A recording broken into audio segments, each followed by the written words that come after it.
दिन पहले हवासोंग ने अपनी नई कोरियन ड्रामा सीरीज का आखिरी एपिसोड रिलीज किया था। आज इस वीडियो में मैं आपको बताने जा रहा हूँ इस शो की कहानी, सोने जैसी मेरी स्टार की। कहानी की शुरुआत होती है एम हीरा से, जो कभी साउथ कोरिया की टॉप एक्ट्रेस हुआ करती थी, लेकिन एक दिन उसका एक्सीडेंट हो जाता है और वो कोमा में चली जाती है। जब वो दोबारा होश में आती है तो उसे पता चलता है कि अब 25 साल बीत चुके हैं और अब वो एक मिडिल एज औरत बन चुकी है। सबसे अजीब बात ये कि उसकी यादें अब भी 25 साल पहले की ही हैं। वो अब भी सोचती है कि वो वही पुरानी टॉप स्टार है। 1999 में हीरा की पॉपुलैरिटी पूरे कोरिया में छाई हुई थी। वो हर बड़े ब्रांड की फेवरेट थी, उसके लाखों फैन थे। उसी दौर की दूसरी एक्ट्रेस सीएन, जो उससे कम फेमस थी, वो भी बस उसका नाम लेकर चर्चा में आना चाहती थी। लेकिन इस ग्लैमरस जिंदगी के पीछे हीरा की एक बड़ी समस्या थी। उसका पिता एक ठग था। वो हीरा के नाम का इस्तेमाल करके लोगों को धोखा देता था। जब पीड़ित लोग पुलिस के पास पहुंचे और उन्हें पता चला कि ठग हीरा का बाप है, तो पुलिस वाले भी हैरान और खुश हो गए, क्योंकि उन्हें अपनी फेवरेट एक्ट्रेस से मिलने का मौका मिल गया था।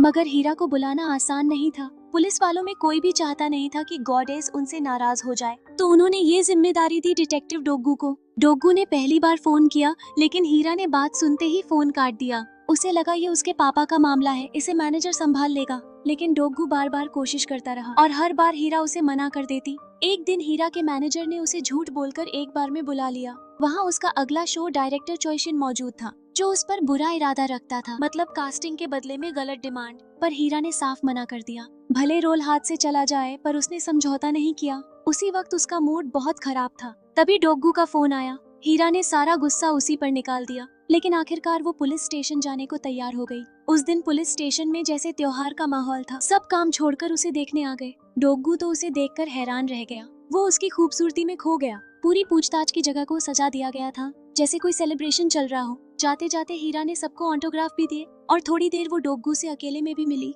फिर आया 1999 का आखिरी दिन। हीरा को बेस्ट एक्ट्रेस का अवार्ड मिला। वो सीएन, जो पहले उससे जलती थी, अवार्ड न मिलने पर गुस्से में उसे कोसने लगी। यहाँ तक कि उसने कहा, काश हीरा के साथ कुछ बुरा हो जाए। और सच में उसी रात हीरा की गाड़ी का एक्सीडेंट हो गया। ड्राइवर का ध्यान फोन में था और सामने से आती 5 टन की ट्रक ने टक्कर मार दी। हीरा कोमा में चली गई। जब वो फिर से जागी तो वक्त पहुंच चुका था साल 2025 में। वो चारों तरफ देखती रही, पूरी तरह से हैरान और उलझी हुई। हीरा बार बार अपने मैनेजर का नाम पुकार रही थी, लेकिन गलती से वो डोगू से टकरा गई। वो घबरा गई और जल्दी से डोगू का चश्मा पहन लिया, ताकि कहीं फैन उसे पहचान न ले, और बोली, मैं तुम्हें बाद में ऑटोग्राफ दे दूंगी। डोगू एकदम हक्का बक्का रह गया। फिर हीरा ने नर्स से पूछा कि पब्लिक फोन कहाँ है, तो उसने जेब से मोबाइल निकाल लिया। हीरा हैरानी से पूछती है, ये क्या चीज है? नए नए टेक्नोलॉजी देखकर वो बिल्कुल कंफ्यूज हो जाती है। तभी पीछे से डोगू आता है और गुस्से में कहता है, मेरा चश्मा वापस करो। हीरा कहती है, अरे पहन लिया तो क्या हुआ, थोड़ी देर में लौटा दूंगी। तुम मुझे पहचानते नहीं क्या? डोगू के मन में आता है, ये कौन सी पागल औरत है। जब हीरा उसे धक्का देने लगती है तो वो डर जाती है और घबराकर हॉस्पिटल के हॉल में भाग जाती है। जोर जोर से चिल्लाती है, बचाओ बचाओ। जैसे ही पुलिस आती है, वो डोगू की तरफ इशारा करके कहती है, ये पागल मेरा पीछा कर रहा है। लेकिन जब डोगू अपना पुलिस कार्ड दिखाता है तो सब उसे पकड़ कर ले जाते हैं। जो कुछ अभी हुआ उस पर हीरा यकीन ही नहीं कर पा रही थी। डॉक्टर से मिलने पर वो बार बार पूछती है कि उसका मैनेजर कब आएगा। डॉक्टर कोई जवाब नहीं देता, बल्कि उससे उसका नाम पूछता है। हीरा कहती है, मैं इम हीरा हूँ। पर डॉक्टर कहता है, तुम्हारा असली नाम फेंग चिंग जी है, और पूछता है कि उसने कल क्या किया था। हीरा पूरे यकीन से जवाब देती है, मैंने बेस्ट एक्ट्रेस का अवार्ड जीता था। लेकिन अगले ही पल डॉक्टर बताता है, अभी साल 2025 चल रहा है। हीरा को बात समझ नहीं आती। वो जोर जोर से हंसने लगती है। उसे लगता है डॉक्टर और बाकी सब कोई मजाक कर रहे हैं। लेकिन जब डॉक्टर टीवी पर मॉडर्न टेक्नोलॉजी की खबरें दिखाता है तो उसकी हंसी बंद हो जाती है। वो खुद को टीवी स्क्रीन पर देखती है, अब एक बूढ़ी औरत के रूप में। डॉक्टर समझाता है कि कल उसका एक्सीडेंट हुआ था और उसे हॉस्पिटल लाया गया। असल में 25 साल पहले भी उसका एक्सीडेंट हुआ था और थोड़ी देर बाद वो होश में भी आ गई थी। लेकिन उस हादसे में उसका चेहरा बुरी तरह खराब हो गया था। कल के एक्सीडेंट में उसके दिमाग को चोट लगी, जिससे उसकी यादें 25 साल पीछे चली गईं। मतलब उसे साल 2000 से 2025 तक की सारी बातें भूल गईं। जब हीरा ने आईने में खुद को देखा तो वो यकीन नहीं कर पा रही थी कि अब वो पुरानी स्टार नहीं रही। वो घबराकर हॉस्पिटल से बाहर भागती है और फोन बूथ ढूंढने लगती है। तभी एक कार उसकी तरफ तेजी से आती है और डोगू अचानक दौड़कर उसे बचा लेता है। हीरा रोते हुए कहती है, कृपया बताओ ये सब सपना है ना? वो 2025 की दुनिया को देखकर पूरी तरह डर जाती है। डोगू उसे कार में बैठाकर उसके पुराने रूम यानी गोसेवन, सस्ते हॉस्टल जैसे कमरे तक छोड़ देता है। हीरा टूटी फूटी दीवारें देखकर हैरान रह जाती है। उसे यकीन ही नहीं होता कि वो ऐसी जगह रह रही है। जैसे ही वो अंदर जाती है वहाँ के वार्डन, जिसे सब मूंछों वाला भाई कहते हैं, अचानक सामने आ जाता है और वो डरकर पीछे हट जाती है। वो सुनती है कि वो कुछ बड़बड़ा रहा है। भागी हुई है क्या? हीरा ने पूछा तो उसे पता चला कि मूंछों वाले भाई को लगा वो किराया न देकर भागने की कोशिश कर रही है। सबसे अजीब बात तो ये थी कि हीरा को याद ही नहीं था कि वो किस कमरे में रहती है। वो झिझकते हुए कहती है, ओप्पा प्लीज मेरी मदद करो। अच्छी बात ये थी कि मूंछों वाला भाई बहुत मददगार निकला। उसने न सिर्फ उसे उसका कमरा दिखाया बल्कि ताला खोलने में भी मदद की। कमरा छोटा था लेकिन साफ सुथरा। हीरा ने जैसे ही बैठते हुए थोड़ा दम लिया, अचानक एक कॉकरोच बाहर निकल आया। वो डरकर चिल्लाने लगी और भाग खड़ी हुई। लगता है जब तक उस कॉकरोच को नहीं ढूंढेगी आज की रात सोना मुश्किल है। उधर डोगू को कार में हीरा का बटुआ मिल जाता है। अंदर उसकी आईडी के साथ एक कार्ड था जिस पर लिखा था जू संगबी। ये नाम दोनों के लिए एक पुराने दर्द जैसा था। सालों पहले इसी इंसान की वजह से डोगू को क्राइम ब्रांच से हटाकर ट्रैफिक पुलिस बना दिया गया था। अब वो सब कुछ भूलकर सीधा हीरा से बात करने निकल पड़ता है। ये भूलकर कि हीरा की यादें अब 25 साल पीछे चली गई हैं। इधर हीरा मूंछों वाले भाई से मोबाइल चलाना सिखाने की गुहार लगा रही थी। भूख लगी तो वो किचन में कुछ खाने को ढूंढने चली गई। वहाँ उसने पड़ोसी को हाथ में एक अजीब सा बोर्ड पकड़े देखा। पूछने पर पता चला वो टैबलेट है। हीरा ने जल्दी से कहा, जरा मेरा नाम सर्च करो। लेकिन इंटरनेट पर जो मिला वो सिर्फ फेक गॉसिप थी, कुछ भी असली नहीं। 25 सालों में तो दुनिया ने उसे भुला ही दिया था। कमरे में लौटकर उसने टीवी ऑन किया जहाँ सीएन की खबर चल रही थी। वो लड़की जो कभी उसकी असिस्टेंट हुआ करती थी अब टॉप स्टार बन चुकी थी। असल में हीरा के एक्सीडेंट के बाद उसी ने उसकी जगह ली थी और वहीं से उसकी किस्मत चमक गई। हीरा ने अपनी छोटी बहन को फोन करने की कोशिश की लेकिन कमरे में सिग्नल ही नहीं था। वो ऊपर छत पर चली गई। रास्ते में एक केले का छिलका फेंक दिया। उसी वक्त डोगू भी वहाँ आ पहुँचा पर उसका पैर केले के छिलके पर पड़ा। वो फिसली और सीधा डोगू के ऊपर गिरी। दोनों नीचे गिरते गिरते कचरे के ढेर पर आ गिरे। गनीमत रही कि उन्हें चोट नहीं आई। पास खड़े सफाई कर्मी ने मजाक में कहा, खेलने की जगह नहीं मिली क्या? कचरे की गाड़ी में ही आ गए। डोगू ने बटुआ वापस दिया और पूछा, तुम इस जू संगबी को जानती हो? लेकिन हीरा के चेहरे पर सिर्फ उलझन थी। उसे कुछ याद नहीं आया। तभी उसे बटुए में अपनी बहन के मोमो रेस्टोरेंट का कार्ड मिला। हीरा को याद आया कि उसने अपनी बहन के करियर के लिए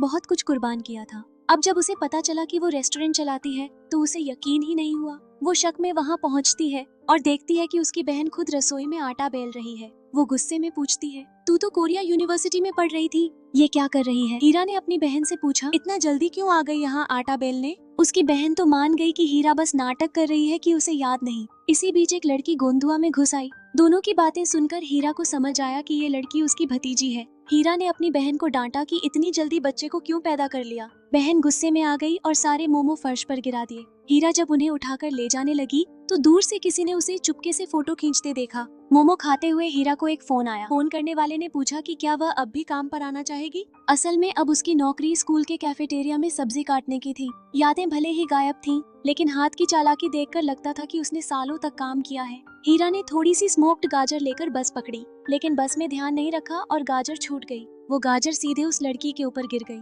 लड़की की माँ ने हीरा को चेतावनी दी कि वह अपनी बेटी की मानसिक जांच कराएगी और फिर हीरा के खिलाफ शिकायत करेगी। रात को हीरा के पुराने मैनेजर डोयू और सीएन मिले। सीएन का कॉन्ट्रैक्ट खत्म होने वाला था, लेकिन डोयू ने उसे बहुत ही खराब ऑफर थमा दिया। अब वह टॉप स्टार बन चुकी थी तो ये ऑफर उसे बिल्कुल भी मंजूर नहीं था। लेकिन डोयू ने चेतावनी दी, तुम अब जवान नहीं हो और हमारे बीच सिर्फ भरोसा नहीं कुछ राज भी है। ऐसा लग रहा था कि हीरा पर हुए 2 एक्सीडेंट उनसे जुड़े थे। डोयू ने सीएन को रोककर गंभीर होकर कहा कि कुछ दिन पहले उसने अस्पताल में 25 साल से गायब हीरा को देखा था और तुम बस हीरा का स्टैंड इन हो। इधर हीरा को एक अजनबी फोन आया। फोन करने वाले ने कहा कि वह कुछ दिन पहले दुर्घटना करने वाला ड्राइवर है। वह समझौता करना चाहता है और मुआवजा भी देगा। हीरा ने मुआवजे की बात सुनते ही आंखें चमकाईं और तुरंत मिलने को राजी हो गई। लेकिन उसे नहीं पता था कि ये सब सिर्फ एक चाल थी। डोगू ने जब मामले की जांच की तो पाया कि ड्राइवर का जीपीएस हमेशा परीक्षा केंद्र के पास ही घूमता रहा। साथ ही सहकर्मियों से पता चला कि ड्राइवर बार बार पूछता रहा कि हीरा मर गई या नहीं। सबसे अहम बात ये थी कि उसने हीरा का नंबर भी लिया था,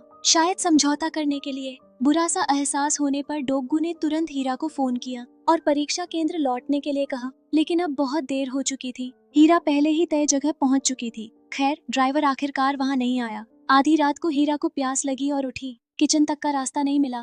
थोड़ी देर किसी और के दरवाजे के पास भटकते हुए उसे चोर समझ लिया गया। किसी को नहीं पता था कि हीरा की यादें चली गई हैं। बस लगा कि कोई नियमित निवासी दिशा भटक नहीं सकता। हीरा ने सोचा कि लोग उसे इसलिए नजरअंदाज कर रहे हैं क्योंकि वो अब कमजोर दिखती है। वो लगातार समझाने लगी कि उसने कभी कुछ नहीं चुराया, लेकिन जिसने चीज खोई थी उसने उसके बैग को जबरदस्ती छीन लिया और सब सामान फर्श पर गिरा दिया, यहाँ तक कि उसके कमरे में भी घुसकर तलाशी लेने लगी। खैर, डोगू समय पर पहुंच गया। सुरक्षा कैमरा चेक करने के बाद पता चला कि लड़की ने बैग धोते समय ही उसमें रखी चीजें वॉशिंग मशीन में डाल दी थीं। हालांकि अंत में माफी मिल गई, फिर भी हीरा के दिल में एक कड़वाहट बाकी रही। यादें अब भी नहीं लौटी थीं और वह नहीं जानती थी कि इन सब का सामना कैसे करे। असल में डोगू हमेशा से 25 साल से गायब हीरा को ढूंढ रहा था, लेकिन कौन सोच सकता था कि वह उसी के पास बैठा होगा और उसे इसकी कोई खबर नहीं थी। हीरा के लिए कल की खुद वह मंच की रोशनी में चमक रही थी, लेकिन जागते ही ऐसा लगा जैसे कोई तारा आकाश से गिरकर धूल में समा गया हो। जब उनकी नजरें मिली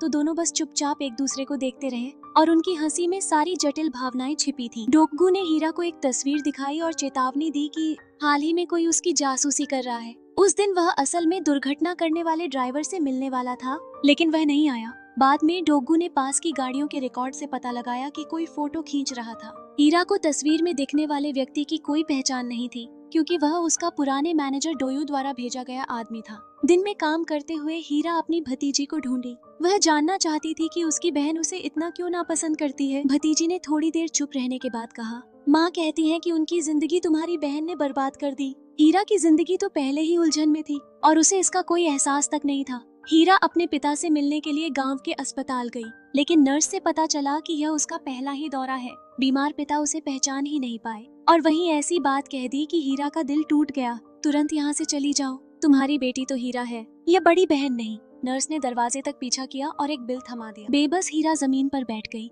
आंखों से आंसू निकल पड़े। इस वक्त कौन समझ सकता था कि उसके अंदर कितनी तन्हाई और हताशा थी। इसी बीच डोगू ने हीरा को चोट पहुंचाने वाले आदमी को ढूंढ लिया। वह बार बार कह रहा था कि थकान में गाड़ी चला रहा था, इसलिए ध्यान भटक गया और हीरा को चोट लगी। लेकिन डोगू को यह पूरी तरह सही नहीं लगा। एक आदमी जो लगभग हर दिन रात में गाड़ी चलाता था, अचानक हीरा के सामने नींद का बहाना बना रहा था और वह आदमी कुछ दिन पहले ही अस्पताल में भर्ती हुआ था। दुर्घटना के बाद कुछ समय तक गायब रहा, जैसे कोई खुद को छुपाना चाहता हो। पुलिस की नजर से यह तो बिल्कुल गैर मौजूद होने का सबूत लगता था। डोगू ने हीरा को दुर्घटना स्थल पर ले गया। यह जगह उसके घर और काम की जगह से बहुत दूर थी। वह शक कर रहा था कि किसी ने हीरा को जानबूझकर यहाँ लाया। हीरा ने वहाँ पश्चिमी इलाके की छोटी साथी को देखा, जो अब कोरिया की प्रमुख अभिनेत्री बन चुकी थी और अंतर्राष्ट्रीय पुरस्कार भी जीत चुकी थी। जो सम्मान और तारीफ उसे मिलनी चाहिए थी, वह सब किसी और को मिल रही थी। हीरा के दिल में नाखुशी की आग जल उठी। वह स्क्रीन की ओर इशारा करते हुए कसम खाई कि वह सब कुछ वापस हासिल करेगी जो उसका है। और सामने उसे देख डोगू अपने आप को 1999 की उस कार दुर्घटना की याद दिलाने से रोक नहीं पाया। दुर्घटना के बाद हीरा गायब हो गई थी। किसी ने कहा कि हीरा को विदेश भेज दिया गया, तो किसी ने कहा कि वह अब खुद को भी नहीं पहचानती। उस समय उसकी इसी वजह से सहकर्मियों से भी तीखी बहस हो गई थी। वापस परीक्षा केंद्र लौटकर हीरा ने अपने पड़ोसी से उस समय के 3 साथी खोजने में मदद मांगी। वह जानती थी कि अपनी खोई हुई शान वापस पाने के लिए उसे अपनी टीम को फिर से बुलाना होगा। लेकिन जब हीरा ने उनकी हालात देखी तो वह पूरी तरह दंग रह गई। ताउशू अब कोरिया के सबसे बेहतरीन मेकअप आर्टिस्ट बन चुके थे और अपनी खुद की ब्यूटी सैलून चला रहे थे। शनि एक टॉप सेलिंग लाइव स्ट्रीमर बन गई थी। हर लाइव स्ट्रीम में उनका माल तुरंत बिक जाता था और डोयू अब मनोरंजन उद्योग की बड़ी कंपनी चला रहे थे, जिसका मार्केट वैल्यू 1.2 ट्रिलियन तक था। और हीरा खुद बस इसी हालत में फंसी हुई थी। इसी बीच डोगू ने 25 साल पहले की दुर्घटना की फाइलें देखी और हैरानी में पड़ गया कि जो खुद को हीरा कह रही थी, उसका आइडेंटिटी उसी हीरा से बिल्कुल मेल खा रहा था जिसे वह बचपन में पसंद करती थी। अब उसे पूरा यकीन हो गया कि सामने वाली महिला सच में हीरा है। वह कभी झूठ नहीं बोली थी, बस खुद ने विश्वास नहीं किया। उत्साहित होकर वह परीक्षा केंद्र के नीचे दौड़ी। हीरा को देखकर कहा, तुम ठीक हो? यह जानकर बहुत अच्छा लगा। फैसला करके हीरा ब्यूटी सैलून पहुंची ताउशू से मिलने के लिए, जो कभी उसका असिस्टेंट था। लेकिन वहाँ के स्टाफ ने कहा कि डायरेक्टर से मिलने के लिए पहले अपॉइंटमेंट लेना होगा। हीरा भी सही तरीके से काम करना चाहती थी, लेकिन उसके पास ताउशू का नंबर ही नहीं था। इस पर उन लोगों ने उसका मजाक उड़ाया और कहा कि यहाँ तो हर कोई आ जाता है। हीरा नाराज हो गई और दोनों में बहस शुरू हो गई। उनकी बहस की आवाज सुनकर ताउशू आ पहुंचे। हीरा ने अपना असली पहचान बताई तो ताउशू ने उसे अनजाने में मानसिक रूप से परेशान समझ लिया। हीरा ने उन्हें याद दिलाया कि जब ताउशू को कोई मर्द असिस्टेंट ने रिजेक्ट किया था, तब उसने उसके चेहरे पर जूस फेंका था। ये यादें सिर्फ उसी को पता थीं। 25 साल बाद हीरा से मिलकर ताऊशू इतना भावुक हो गए कि रो पड़े। जब उन्हें पता चला कि हीरा ने 25 साल की यादें खो दी हैं, तो वह और भी विश्वास नहीं कर पाए। उस साल हीरा पहली बार कार दुर्घटना में गायब हुई थी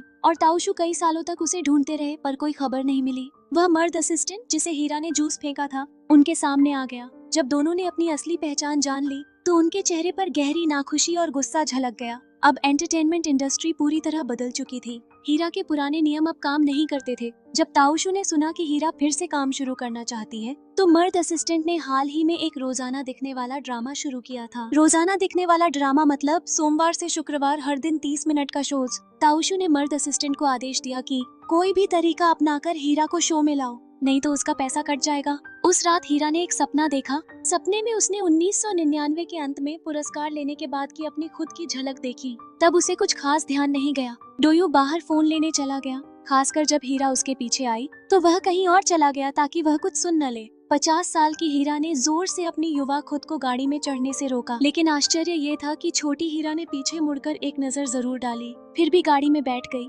हीरा सपने से अचानक जागी और उसे एहसास हुआ कि उस रात उसके पास कोई नहीं था। ड्राइवर ने कहा था कि डोयू को जरूरी काम है। शनि कपड़े लौटाने चली गई थी और ताऊशू कहाँ गए यह कोई नहीं जानता। 3 लोग जो हमेशा हीरा के आसपास रहते थे, वह उस दुर्घटना वाली रात एक साथ कहीं नहीं थे। क्या यह सिर्फ संयोग था या तीनों ने कुछ सोचा था? रोज शूटिंग के दिन हीरा ने अपने कपड़े बदले। शूट से पहले डोगू ने उसे फोन किया, कुछ बताना चाहता था, लेकिन हीरा जल्दी में थी, इसलिए उसने फोन जल्दी काट दिया। इस बार शूटिंग में हीरा ने अपना असली नाम फेंग केंगसी इस्तेमाल किया। वह अब हीरा का नाम इस्तेमाल नहीं करना चाहती थी। हीरा ने एक मामूली पात्र के रूप में एक्टिंग की, लेकिन अपनी बढ़िया एक्टिंग की वजह से रीशूटिंग में उसने खुद से सीन बढ़ाए। हीरा का चेहरा बार बार हटाया गया। मुख्य अभिनेता हमेशा हीरा के फैंस को भड़का रहा था, लेकिन हीरा ने सब सहन किया। फुचूची चाय में ये थोड़ी तकलीफ क्या है, लेकिन कुछ लोग इसे बर्दाश्त नहीं कर पाए। डोगू जबरदस्ती शूटिंग सेट में घुस गया और सबकी हैरान नजर के सामने हीरा को ले गया। सेट के बाहर पहुंचकर हीरा ने जोर से डोगू का हाथ छुड़ाया। उसकी आंखों में दृढ़ता और जिद थी। वह बोली, अब मैं सिर्फ हीरा नहीं हूँ, मैं फेंग केंगसी हूँ। जो अपमान मैंने सहा, उसका मतलब है कि मैं समझती हूँ मेरे इस हालात में यह शायद जरूरी परीक्षा थी। मैं पहले ही मानसिक रूप से तैयार थी। मुझे पता था कि सेट पर लौटते ही मुझे लोग तंग करेंगे और नजरअंदाज करेंगे, लेकिन मैं यह मौका नहीं छोड़ सकती। अगर मैं आज यहाँ चली गई तो मेरा सपना शायद हमेशा टूट जाएगा। मुझे फिर कभी नहीं पता कि अगली बार कब मिलेगा। शायद मैं हमेशा छोटी भूमिकाओं में ही रह जाऊं। तो मैं तुम्हारे साथ नहीं जा सकती। अगर मैं आज चली गई तो मेरा एंटरटेनमेंट इंडस्ट्री में वापसी का सपना खत्म हो जाएगा। डोगू ने हीरा की जिद और मजबूरी को समझा, बस गहरी सांस ली और कुछ नहीं कहा। जब हीरा ने हिम्मत करके फिर से सेट पर कदम रखा, तो डायरेक्टर ने उसकी थोड़ी सी अनुपस्थिति पर नाराजगी नहीं जताई, लेकिन वो छोटी सोच वाला सीनियर जैसे कोई बड़ा आदमी हो, हीरा पर ताने मारने लगा और कटु शब्दों में बोला, तेरी शिष्टता को कुत्ते ने खा लिया क्या? असली बहादुरी दिखाते हुए हीरा ने इतना हिम्मत की कि सीनियर को छोड़कर खुद आगे बढ़ गई। हीरा दिल में बहुत दुखी थी, लेकिन उसे मुस्कान बनानी पड़ी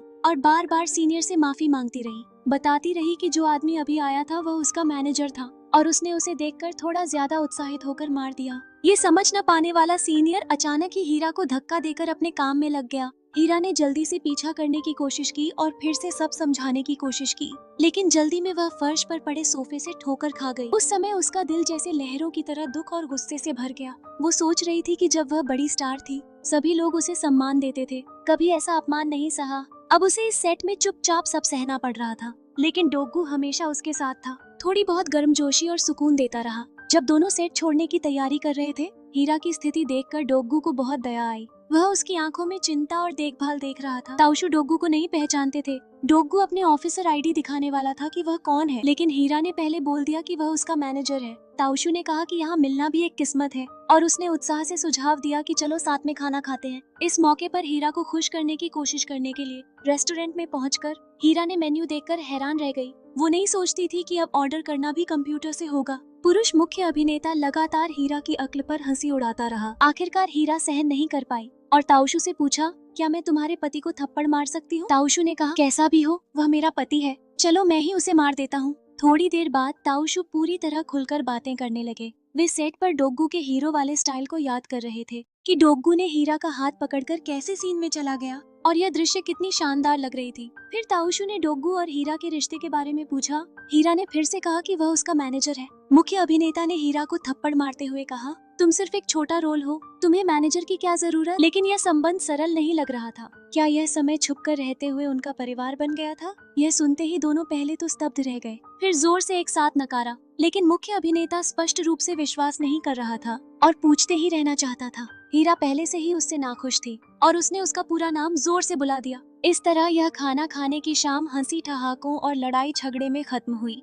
घर लौटते समय डोगू ने पूछा, अभी वाला ताऊशु भरोसेमंद है क्या। हीरा ने पक्का कहा कि वे दोनों बहन जैसी निकट हैं और उसने समझाया कि वह क्यों संपर्क नहीं करती, शायद पैसा कमाने में व्यस्त है। डोगू ने हीरा से कहा कि जब तक तुम्हें अपनी यादें वापस नहीं मिलती किसी पर भी भरोसा मत करना, क्योंकि कोई भी अपराधी हो सकता है। फिर हीरा ने पूछा कि तुम सेट पर मुझे क्यों ढूंढने आए। डोगू थोड़ी देर हिचकिचाया। वह सोच रहा था कि वह अभी तक कार हादसे के चौराहे का गवाह कौन था यह पता नहीं कर पाया है, और गवाह का नंबर कुछ अजीब था। यह पूरी बात जटिल थी। अगर उसने हीरा को सब बता दिया तो शायद उसे खतरा हो सकता था, इसलिए वह चुप रह गया और हीरा के सवाल का जवाब नहीं दिया। अगले दिन हीरा फिर सेट पर शूटिंग करने आई, लेकिन स्टाफ ने बताया कि उसे निकाल दिया गया है। मुख्य अभिनेता ने कहा कि यह सब वही सीनियर करवा रहा है, क्योंकि हीरा ने उसे नाराज कर दिया था। हीरा तुरंत गुस्से में आ गई। अगर उसकी एक्टिंग खराब होने की वजह से निकाला गया होता तो वह शायद मान लेती, लेकिन सिर्फ किसी गलत वजह से यह उसे बिल्कुल नहीं सहन हुआ। हीरा ने ठान लिया कि वह इस बात को ऐसे नहीं छोड़ सकती। वह ताऊशु के कनेक्शन से लेखक का पता कर लेती है,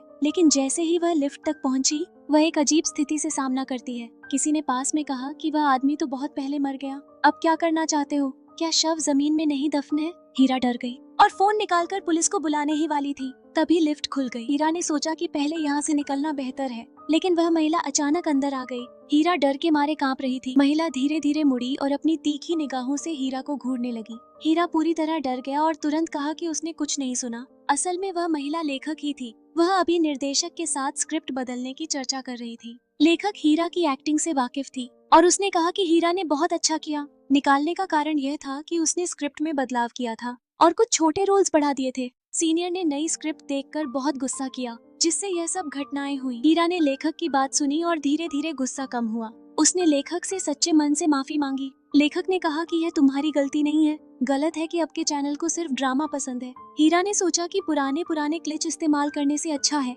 नए किरदार को और गहरा और रोचक बनाया जाए। उसने कहा कि यह स्क्रिप्ट सिर्फ पति की बेवफाई नहीं दिखाती, ऊपर वाली पत्नी भी बेवफा हो सकती है, इससे कहानी और मजेदार होगी। लेखक ने कहा कि दोनों का बेवफाई दिखाना भी क्लिच है। हीरा ने लेखक को और ज्यादा ड्रामाई आइडिया दिया। लेखक ने कहा कि इतना ड्रामाई होगा तो लोग गुस्सा करेंगे, लेकिन हीरा ने कहा कि गुस्सा ही तो ड्रामाई शो है। लेखक ने हीरा की सोच को सुना और उसकी बात समझ में आई। इस तरह हीरा ने यह नौकरी सुरक्षित कर ली। जब वह सीनियर हीरा को सेट पर देखता है तो उसके चेहरे पर खींच साफ दिखती है। वह तुरंत जाकर निर्देशक से पूछता है कि आखिर ये क्या हो रहा है। निर्देशक कहते हैं कि कहानी को कनेक्टेड रखना जरूरी है, इसलिए किसी किरदार को बिना वजह हटाया नहीं जा सकता। जल्दी ही हीरा और मुख्य अभिनेता की एक सीन शुरू होती है। सीन के दौरान मुख्य अभिनेता गलती से हीरा को जोर से धक्का दे देता है और वह जमीन पर गिर जाती है। यह अचानक का हादसा हीरा की यादों का दरवाजा खोल देता है और खोई हुई यादें धीरे धीरे लौटने लगती हैं। इसी समय डोगू ऑफिस में ओवरटाइम कर रहा है। वह निगरानी कैमरे पर ध्यान दे रहा होता है कि अचानक उसे दिखता है कि नंबर प्लेट 2688 वाली कार बिशन सुपरमार्केट में दिखाई देती है। वह तुरंत जांच शुरू करता है और पता करता है कि सुपरमार्केट का प्रतिनिधि जू शेंगबी है। डोगू उस कार के निशान का पीछा करते हुए डीशा पार्किंग में पहुंचता है। वह पार्किंग में ढूंढता है, लेकिन 2688 कार का कहीं पता नहीं चलता। तभी पार्किंग में एक कार आती है और काले कपड़ों में कुछ लोग डोगू को घेर लेते हैं। लीडर का चेहरा खौफनाक है और वह पूछता है कि तुम यहाँ क्या कर रहे हो। डोगू शांत रहते हुए 2688 कार की फोटो निकालता है और लीडर को दिखाता है। लीडर एक नजर फोटो पर डालता है, उसे मसल कर जमीन पर फेंक देता है और गुस्से में डोगू को जाने का आदेश देता है। डोगू फोटो लेकर चेहरों की तुलना करने लगता है। तभी एक अंडरबॉस सीधे हमला कर देता है, लेकिन डोगू भी कमजोर नहीं है। लीडर चिल्लाता है कि रुक जाओ। डोगू की क्षमता देखकर वह समझ जाता है कि यह कोई मामूली आदमी नहीं है, इसलिए वह मामला बिगाड़ना नहीं चाहता। डोगू भी समझदार है, वह एक विजिटिंग कार्ड देकर जाने के लिए तैयार हो जाता है। तभी एक अंडरबॉस लीडर के पास जाकर कहता है कि इंसान आ गया है। डोगू यह बात सुन लेता है और उसके पीछे पीछे एक नाइट क्लब तक जाता है। वह पर्दे के फटे हिस्से से देखता है कि अंदर एक पुरुष और एक महिला है। पुरुष डोयुन है और महिला शायद कोई सेलिब्रिटी। डोगू आगे और देखने ही वाला होता है कि वह आदमी और अंडरबॉस अचानक प्रकट हो जाते हैं। डोगू बहाना बनाकर कि टॉयलेट जाना है वहाँ से निकलने में कामयाब हो जाता है। इसी बीच हीरा अस्पताल में होश में आती है। वह ताउशु को बताती है कि उसे अचानक यादें लौट आई हैं। ताउशु तुरंत परेशान हो जाता है और पूछता है कि क्या याद आया। हीरा ताउशु को बताने से पहले एक सवाल पूछना चाहती है कि उस दिन वह अकेली क्यों थी। ताउशु जवाब देता है, उस दिन मैं ब्रेक रूम में फूलों के साथ था और बस में चढ़ने ही वाला था जब वो अचानक अंदर आया और कहा कि आज रात मेरे घर पर एक सरप्राइज पार्टी होगी, इसलिए उसने मुझे अकेले घर भेज दिया। उस वक्त मैं सच में डर गई थी। फौरन अस्पताल दौड़ी और देखा कि तुम्हारी बहन वहीं है। वह तुम्हें देखने के लिए इतनी जल्दी आई कि रास्ते में उसका एक जूता भी खो गया। हीरा बताती है कि उसे 1 महीने पहले किसी को देखा था। उस व्यक्ति ने घड़ी पहनी थी, वही घड़ी जो उसके बची हुई यादों में उसके खिलाफ वार करने वाले ने पहनी थी, लेकिन उसे साफ याद नहीं। फिर भी वह विश्वास करती है कि डोयुन जरूर जानता होगा। इसी बीच डोगू नाइट क्लब से निकलकर तुरंत अस्पताल पहुंचता है। वह देखती है कि वही ड्राइवर जिसने पहले हीरा को टक्कर दी थी 2 दिन पहले ही डिस्चार्ज हो गया था। साथ ही उसका फोन नंबर अब बंद हो गया है। हीरा अपने साथी से जांच करवाती है। साथ ही पता लगाता है कि ड्राइवर ने फोन नंबर नहीं बदला बल्कि सीधे अपना फोन बंद कर दिया और उसके नाम पर कोई नया नंबर भी नहीं बना। संभावना है कि उसने किसी और के नाम का नंबर इस्तेमाल करना शुरू कर दिया। इसके बाद डोगू अपने साथी से ड्राइवर का पता लगाने में मदद कराता है। जैसे ही कोई खबर मिले तुरंत उसे सूचित करे। हीरा दोयुन की कंपनी के बाहर पहुंचती है। जैसे ही वह अंदर जाने की कोशिश करती है, सुरक्षा गार्ड उसे रोक लेते हैं। कहते हैं कि बिना अपॉइंटमेंट के कोई अंदर नहीं जा सकता। हीरा अंदर घुसने की कोशिश करती है लेकिन गार्ड उसे बाहर निकाल देते हैं, तो उसने वहीं जमीन पर लेटने का फैसला किया। वह तब तक वहीं रहती है जब तक दोयुन बाहर नहीं आता। गार्ड उसे धमकाने लगता है कि या तो तुरंत चली जाए या पुलिस बुला देंगे। तभी पुलिस वाले के रूप में डोगू वहां आते हैं। डोगू की मदद से दोनों दोयुन के ऑफिस में पहुंच जाते हैं। डॉन नकली तरह से जैसे कुछ सालों बाद मिला हो। हीरा कहती है कि आज उससे एक सवाल पूछना है। दुवन सोचता है कि शायद वह इस बात के लिए आई है कि उसने उसे क्यों नहीं ढूंढा। हीरा बताती है कि उसने हाल ही में उसका ठिकाना पता लगाया और जाने का सोचा था, लेकिन वह थोड़ी देर में पहुंच गई पर हीरा पहले आ गई। हीरा पूछती है कि डोयुन उसे क्यों ढूंढना चाहता था। दुवन चाहता है कि यह बात अकेले में कही जाए। हीरा कहती है कि यहाँ कोई और नहीं है। डोगू कहता है कि वह उसका मैनेजर है। दुवन सुनकर थोड़ा सन्न रह जाता है।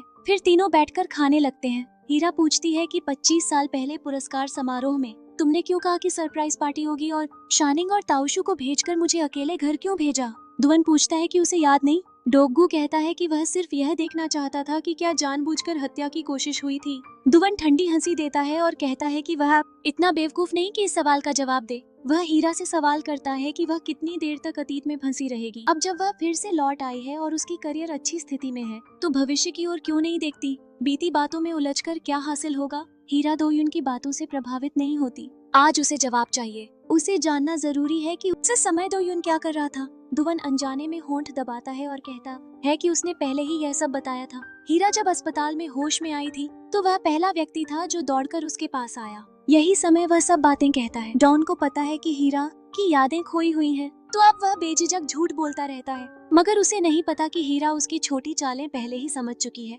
सोचो, जब हीरा का मैनेजर था, दोनों लगभग हर दिन साथ रहते थे। हीरा दोयुन को बहुत अच्छी तरह जानती है। जब वह झूठ बोलता है तो अपने होंठ खुद ब खुद दबा लेता है। फिर भी हीरा ने उस समय उसका झूठ नहीं पकड़ा।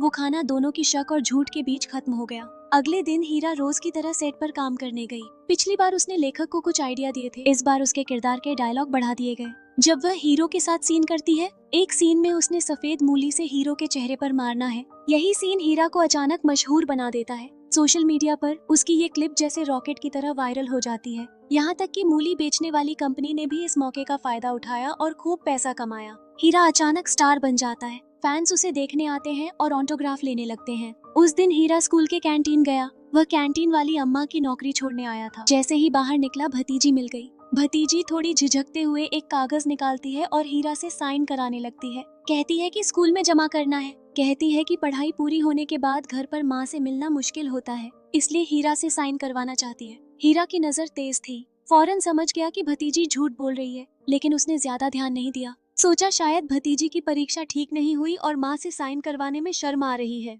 हीरा ने पेन लेकर साइन कर दिया। जाते जाते भतीजी को थोड़ी पॉकेट मनी भी दे दी। अब जब उसका जीवन धीरे धीरे सुधर रहा था, तो भतीजी के साथ कोई कमी नहीं रखी। रात में कुछ काले कपड़ों वाले लोग चुपके से एक होटल में आते हैं। ये वही लोग हैं जिन्होंने कुछ दिन पहले अंडरग्राउंड पार्किंग में डोगू को घेर लिया था। वे जुशेंगबी के लोग हैं। इस बार उनका मकसद है वही ड्राइवर ढूंढना जिसने हीरा को टक्कर दी थी। पिछली बार यह ड्राइवर काम बिगाड़ गया था। इस बार उन्होंने 10 गुना पैसे दिए हैं कि वह आदमी हीरा को पूरी तरह नष्ट कर दे। दूसरी तरफ डोगू खाना खा रहा है। साथ ही पूछते हैं कि वह ड्राइवर अचानक गायब कैसे हो गया, कहीं विदेश तो नहीं चला गया। डोगू निश्चिंत होकर कहता है कि वह जल्दी ही सामने आएगा। इतना आत्मविश्वास इसलिए क्योंकि पहले जब डोगू ने ड्राइवर से मिलने अस्पताल गया था तो उसने चुपके से उसके कपड़ों में ट्रैकर लगा दिया था। अब ड्राइवर की हर हरकत डोगू के पास थी। वह लंबा खेल खेल रहा है, बड़ी चाल चलने वाला है। अगले दिन सेट पर फिर एक नया एक्शन सीन शूट किया गया। इस बार हीरा को टॉयलेट ब्रश से हीरो के चेहरे पर मारना था। हीरो ने जैसे ही सुना उसका चेहरा सफेद पड़ गया और वह डर के मारे बौखला गया।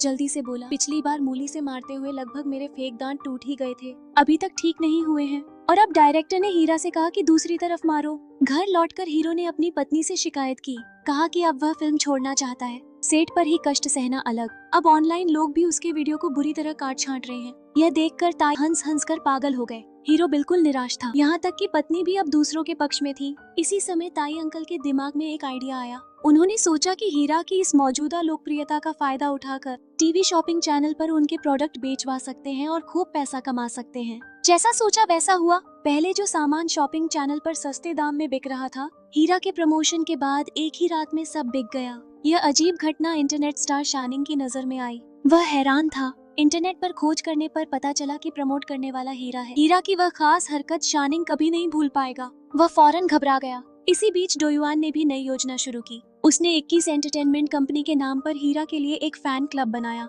हीरा को पता था डोयुआन कोई ऐसा आदमी नहीं है जो बिना मकसद पैसा खर्च करे। डोयुआन ने बताया कि उसे पता है हीरा को पैसे की जरूरत है, इसलिए वह उसे साइन करना चाहता है। फिर दोनों ने अलग से मिलने का वादा किया। इसके बाद हीरा अपनी बहन के दुकान पर गया। इस बार वह यह बताने आया कि अब से पिताजी के नर्सिंग होम और भतीजी के ट्यूशन के खर्च वह खुद उठाएगा। बहन यह सुनकर बहुत भावुक हुई। हीरा के पसंदीदा किमची डम्पलिंग कुछ दे दिए। हीरा ने बहन से पूछा, तुम्हें मेरी दुर्घटना के बाद बहुत कष्ट झेलना पड़ा होगा। बहन ने कहा, भले ही मुझे मुश्किलें हुई हो, पर पिताजी की तुम्हारे लिए लगन के सामने कुछ नहीं। पिताजी पहले ही वांछित थे, लेकिन जब उन्होंने तुम्हारे एक्सीडेंट की खबर सुनी तो बिना कुछ सोचे अस्पताल भाग गए और बोले कि तुम्हें एक बार तो देखना ही है। पुलिस उन्हें पकड़ना चाहती थी। खुशकिस्मती से वहाँ एक बसान बोली पुलिस वाला मदद कर गया। पिताजी को आखिरी बार तुमसे मिलने का मौका मिला। बहन को उसका नाम नहीं पता था, सिर्फ इतना जानती थी कि पुलिस वाले का नाम बेहद खास था। इसके बाद हीरा ने बसान पुलिस स्टेशन में फोन किया। 25 साल पहले के एक पुराने पुलिस वाले के बारे में पता किया।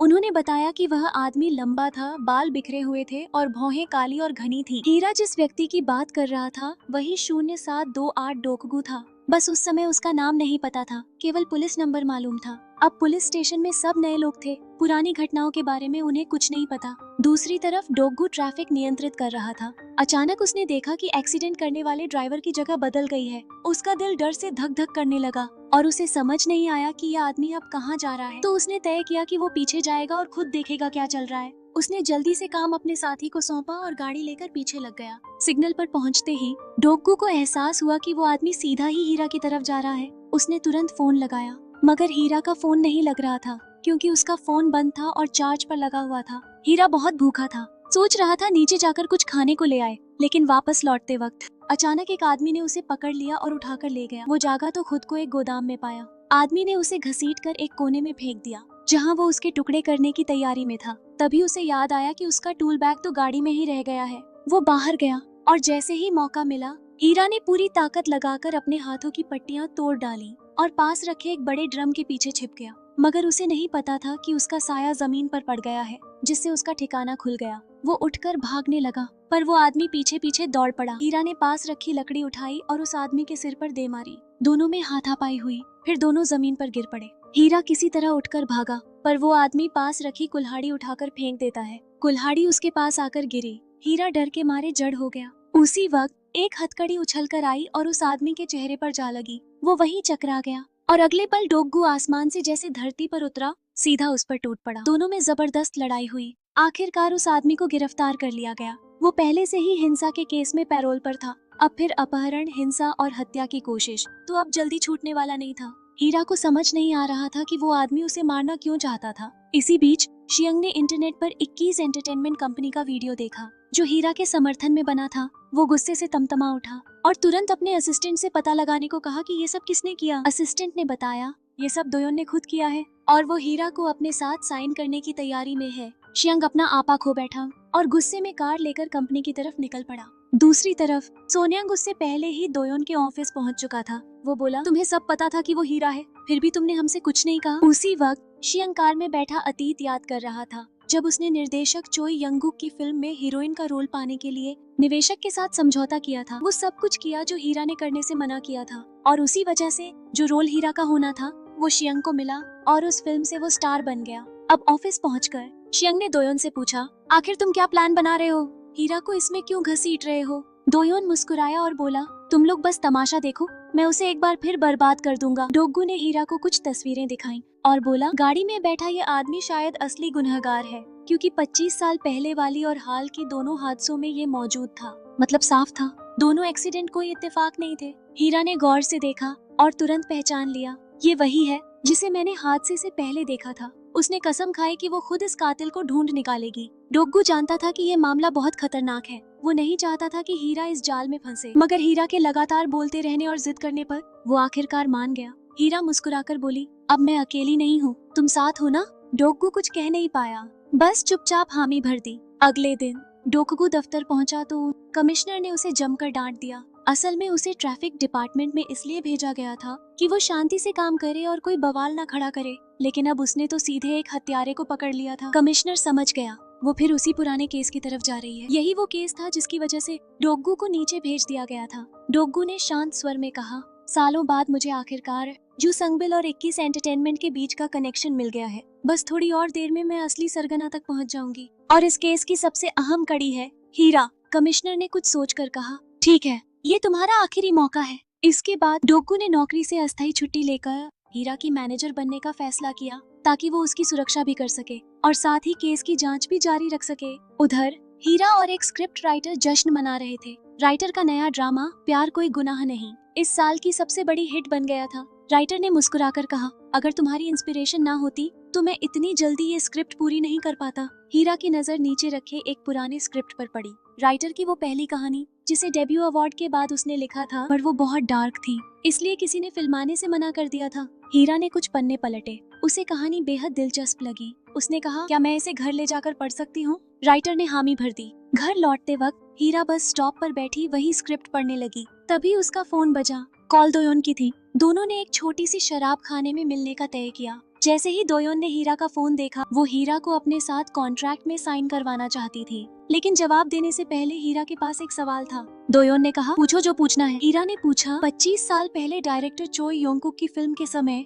वो जिस निवेशक से मिलने गए थे वो कौन था। दोयोन ने बताया वो शख्स था पूर्व सांसद डू इहवान, लेकिन अब उसकी तबीयत खराब होने के कारण मौत हो चुकी है। बाद में दोयोन ने हीरा को घर छोड़ा और कहा कि वो एक बार फिर सोच ले, वो उसे दोगुना साइनिंग अमाउंट देने को तैयार है। हीरा ने इनकार कर दिया क्योंकि दोयोन उसका मैनेजर लोनली पर्सन बदलना चाहती थी। हीरा ने साफ कहा जब तक वो शर्त पूरी नहीं होती वो किसी कीमत पर समझौता नहीं करेगी। वापसी के रास्ते में दोयोन को पता चला कि हीरा की स्क्रिप्ट उसकी कार में ही छूट गई है। स्क्रिप्ट देखकर उसके चेहरे पर एक चालाक मुस्कान आई। उसने तुरंत वो स्क्रिप्ट अपने पार्टनर पैन प्रतिनिधि को भेज दी। पैन ने स्क्रिप्ट पढ़ी और बहुत खुश हुआ। दोयोन बोली ठीक है तो ये शो चो योंग एक्टर योनबन और हीरा के साथ ही करेंगे। पैन से कहा कि वो योनबन को पक्का कर ले, कहीं वो हाथ से न निकल जाए। बाकियों को संभालने का जिम्मा वो खुद लेगी। योनबन ने स्क्रिप्ट पढ़ने के बाद कहा कि कहानी अच्छी है, लेकिन उसकी एक शर्त है, हीरा ही इस शो की मुख्य अभिनेत्री होगी। उसने यह भी कबूल किया कि हीरा उसकी पहली मोहब्बत थी, हालांकि वह एक तरफा प्यार था। दूसरी तरफ पुलिस उस आदमी से पूछताछ कर रही थी जिसने हीरा का अपहरण किया था। जांच में पता चला कि उसने ऑनलाइन जाकर किडनैपिंग के लिए इस्तेमाल होने वाली दवाइयां खरीदी थी और जिस जगह हीरा को रखा था वहां पहले से प्लास्टिक शीट बिछाई गई थी। मतलब सब कुछ पहले से प्लान किया गया था। 1 महीने पहले जो चौराहे पर एक्सीडेंट हुआ था उसमें भी उसने थकान में गाड़ी चलाने का बहाना बनाया था। पुलिस को शक था कि वो शुरू से ही हीरा को मारना चाहता था, लेकिन वो चुप रहा क्योंकि उसे पता था कि पुलिस को सब समझ में आ गया है। फिर भी उनके पास कोई ठोस सबूत नहीं है। तभी दरवाजे से कुछ वकील अंदर आते हैं। वो लोग उस आदमी के वकील के तौर पर पूछताछ में शामिल हुए, इसलिए उन्होंने पुलिस वालों से कहा कि वो बाहर जाकर पहले उनसे बात करें। एक औरत वहीं रुक गई और अपने क्लाइंट से अकेले में बात करने लगी। वो उसके कान के पास झुककर बोली अगर बाहर जाना है तो अपनी जुबान संभाल कर रखना। आदमी समझ गया कि वो क्या कहना चाह रही है। बाहर से देख रहा लोनली पर्सन कुछ गड़बड़ महसूस करता है। उसके मन में आता है ये कोई ट्रक चलाने वाला आदमी नहीं लग रहा। इतने महंगे वकील तो कोई आम इंसान नहीं करवा सकता। जरूर इसके पीछे जो सोंगबिल का हाथ है। इसके बाद वो आदमी के किराए के कमरे में जांच करने पहुंचता है। मकान मालिक बताता है कि जाने से पहले उस आदमी ने एक बैग उसके पास रखने को कहा था। लोनली पर्सन ने बैग खोलकर देखा। अंदर कपड़ों के अलावा कुछ नोट और एक स्टील का लाइटर था। उसे वो लाइटर थोड़ा अजीब लगा क्योंकि टेबल पर एक सस्ता लाइटर पहले से रखा हुआ था। थोड़ा सोचने के बाद उसने स्टील वाला लाइटर खोला। अंदर से एक स्टोरेज कार्ड निकला। वो कार्ड लेकर वो थाने गया और देखा कि उसमें सारी रिकॉर्डिंग्स थी। रिकॉर्डिंग में वही बातें थी जब उस आदमी ने पैसों के बदले काम किया था। इसके बाद लोनली पर्सन ने अकेले में उस आदमी से फिर पूछताछ की। जैसे ही उसने वो लाइटर निकाला, आदमी का चेहरा हैरानी से बदल गया। लोनली पर्सन ने पूछा, तुमने होमलैंड होटल में किससे मुलाकात की थी? आदमी को याद आया वो जू सोंगबिल था, लेकिन उसे ऐसा लगा कि शायद वो असली सरगना नहीं है। फिर उसे जू सोंगबिल की बेरहमी याद आई, इसलिए उसने अनजान बनने का नाटक किया और कुछ नहीं बताया। लोनली पर्सन ने देखा कि वो नहीं बोलेगा, तो उसने बिना कुछ कहे कमरे से निकलने की कोशिश की और बोला कि अब वो ग्वाक जोंगदुक से पूछेगा। ये नाम सुनते ही आदमी घबरा गया। उसने पूछा, तुम्हें कैसे पता कि वो ग्वाक जोंगदुक है? असल में लोनली पर्सन उसे बस परख रहा था और इस तरह उसकी बात पक्की हो गई। उधर दूसरी तरफ हीरा 21 एंटरटेनमेंट कंपनी पहुंची, जहां उसने आधिकारिक तौर पर दोयोन के साथ कॉन्ट्रैक्ट साइन किया। दोयोन ने उसकी शर्त मान ली कि उसका मैनेजर लोनली पर्सन कंपनी में उसके साथ रहेगा। साइनिंग अमाउंट भी पहले से तय रकम का दुगना था। कंपनी के जरिए हीरा को बहुत जल्दी एक एड शूट करने का मौका मिला, लेकिन जब वो सेट पर पहुंची तो देखा कि उसके साथ शूट करने वाला कोई और नहीं बल्कि उसकी दुश्मन सियो योंग थी। सियो योंग ने उसे देखते ही मुड़कर जाने लगी, बिल्कुल वैसे ही जैसे 25 साल पहले हीरा ने उसे सबके सामने अपमानित किया था। हीरा को तुरंत समझ आ गया, सियो योंग जानबूझकर उसे परेशान करने आई है। सियो योंग ने कहा, जैसे पहले तूने मुझे झुकाया था, अब तू खुद घुटनों पर बैठकर माफी मांग। हीरा बहुत आत्मसम्मानी थी। गुस्से में उसने शूट करने से इनकार कर दिया। हीरा के शूट छोड़ने की वजह से अब एड कंपनी ने उससे कॉन्ट्रैक्ट तोड़ने का हर्जाना मांगा। दोयोन ने कहा कि वो सियो योंग से बात कर चुकी है। अगर हीरा ठीक से माफी मांग ले तो सियो योंग उसे माफ करने को तैयार है। दोयोन ने आगे कहा, अगर सियो योंग को फिर से शूट करने के लिए मना लिया गया तो एड कंपनी दोबारा शूट के पैसे देने को तैयार है। हीरा उलझन में पड़ गई। आखिर गलती तो उसकी थी ही नहीं। हीरा सोच रही थी, उसे आखिर माफी मांगनी ही क्यों चाहिए। ये सारी बातें लोनली पर्सन ने सुन ली। उसने तुरंत अपने अधिकार का इस्तेमाल किया और सियो योंग का पूरा शेड्यूल निकलवा लिया। फिर उसने बहुत सारे पत्रकारों को बुलाया और उन्हें दरवाजे पर इंतजार करने को कहा। जैसे ही सियो योंग बाहर निकली, लोनली पर्सन बिना कुछ बोले सीधा उसके सामने घुटनों पर बैठ गया और माफी मांग ली। सियो योंग एकदम घबरा गई। उसे बिल्कुल उम्मीद नहीं थी कि वो ऐसा कदम उठाएगा। ये हरकत उसे मुश्किल में डाल चुकी थी। आखिरकार उसे मजबूरी में हीरा को माफ करना पड़ा और उसने फिर से शूट करने की हामी भर दी। हालांकि सियो योंग ने मुंह से कहा कि वो हीरा को माफ कर चुकी है, लेकिन शूट के दिन उसने और डायरेक्टर ने मिलकर जानबूझकर हीरा को परेशान करना शुरू कर दिया। सीन में एक हिस्सा था जहां हीरा को जोर से कूदना था। वो लोग बार बार कहते रहे कि सीन ठीक नहीं हुआ, हर बार दोबारा करने को कहते गए। इतनी बार दोहराने के बाद हीरा का कंधा चोटिल हो गया और पैर भी मुड़ गया। तब जाकर उन्होंने शूट रोका। फिर लोनली पर्सन ने हीरा को संभालकर बैक स्टेज ले जाकर कपड़े बदलवाए। सियो योंग ने ये सब देखा तो उसके मन में फिर जलन उठी। उसने अपने मैनेजर से कहा, क्या तुम मेरी जगह जाकर घुटनों पर बैठ सकती हो? मैनेजर ने कहा, मैंने जिंदगी में कभी किसी के आगे नहीं झुकी। जब हीरा कपड़े बदलकर डॉक्टर को दिखाने जा रही थी, तभी उसकी मुलाकात सियो योंग से हुई। मन में कितना भी गुस्सा क्यों न था, फिर भी उसने सियो योंग से कहा, थैंक यू। सियो योंग बोली, अब और ड्रामा मत करो। इतनी गिर चुकी हो फिर भी अपना अहम नहीं छोड़ती। किसी और से माफी मंगवा ली और खुद ऐसे दिखा रही हो जैसे कुछ पता ही नहीं। पर असल में हीरा को वाकई कुछ पता नहीं था। उसने सियो योंग का हाथ पकड़कर कहा, जरा साफ साफ बताओ बात क्या है। सियो योंग का जवाब सुनकर हीरा हैरान रह गई।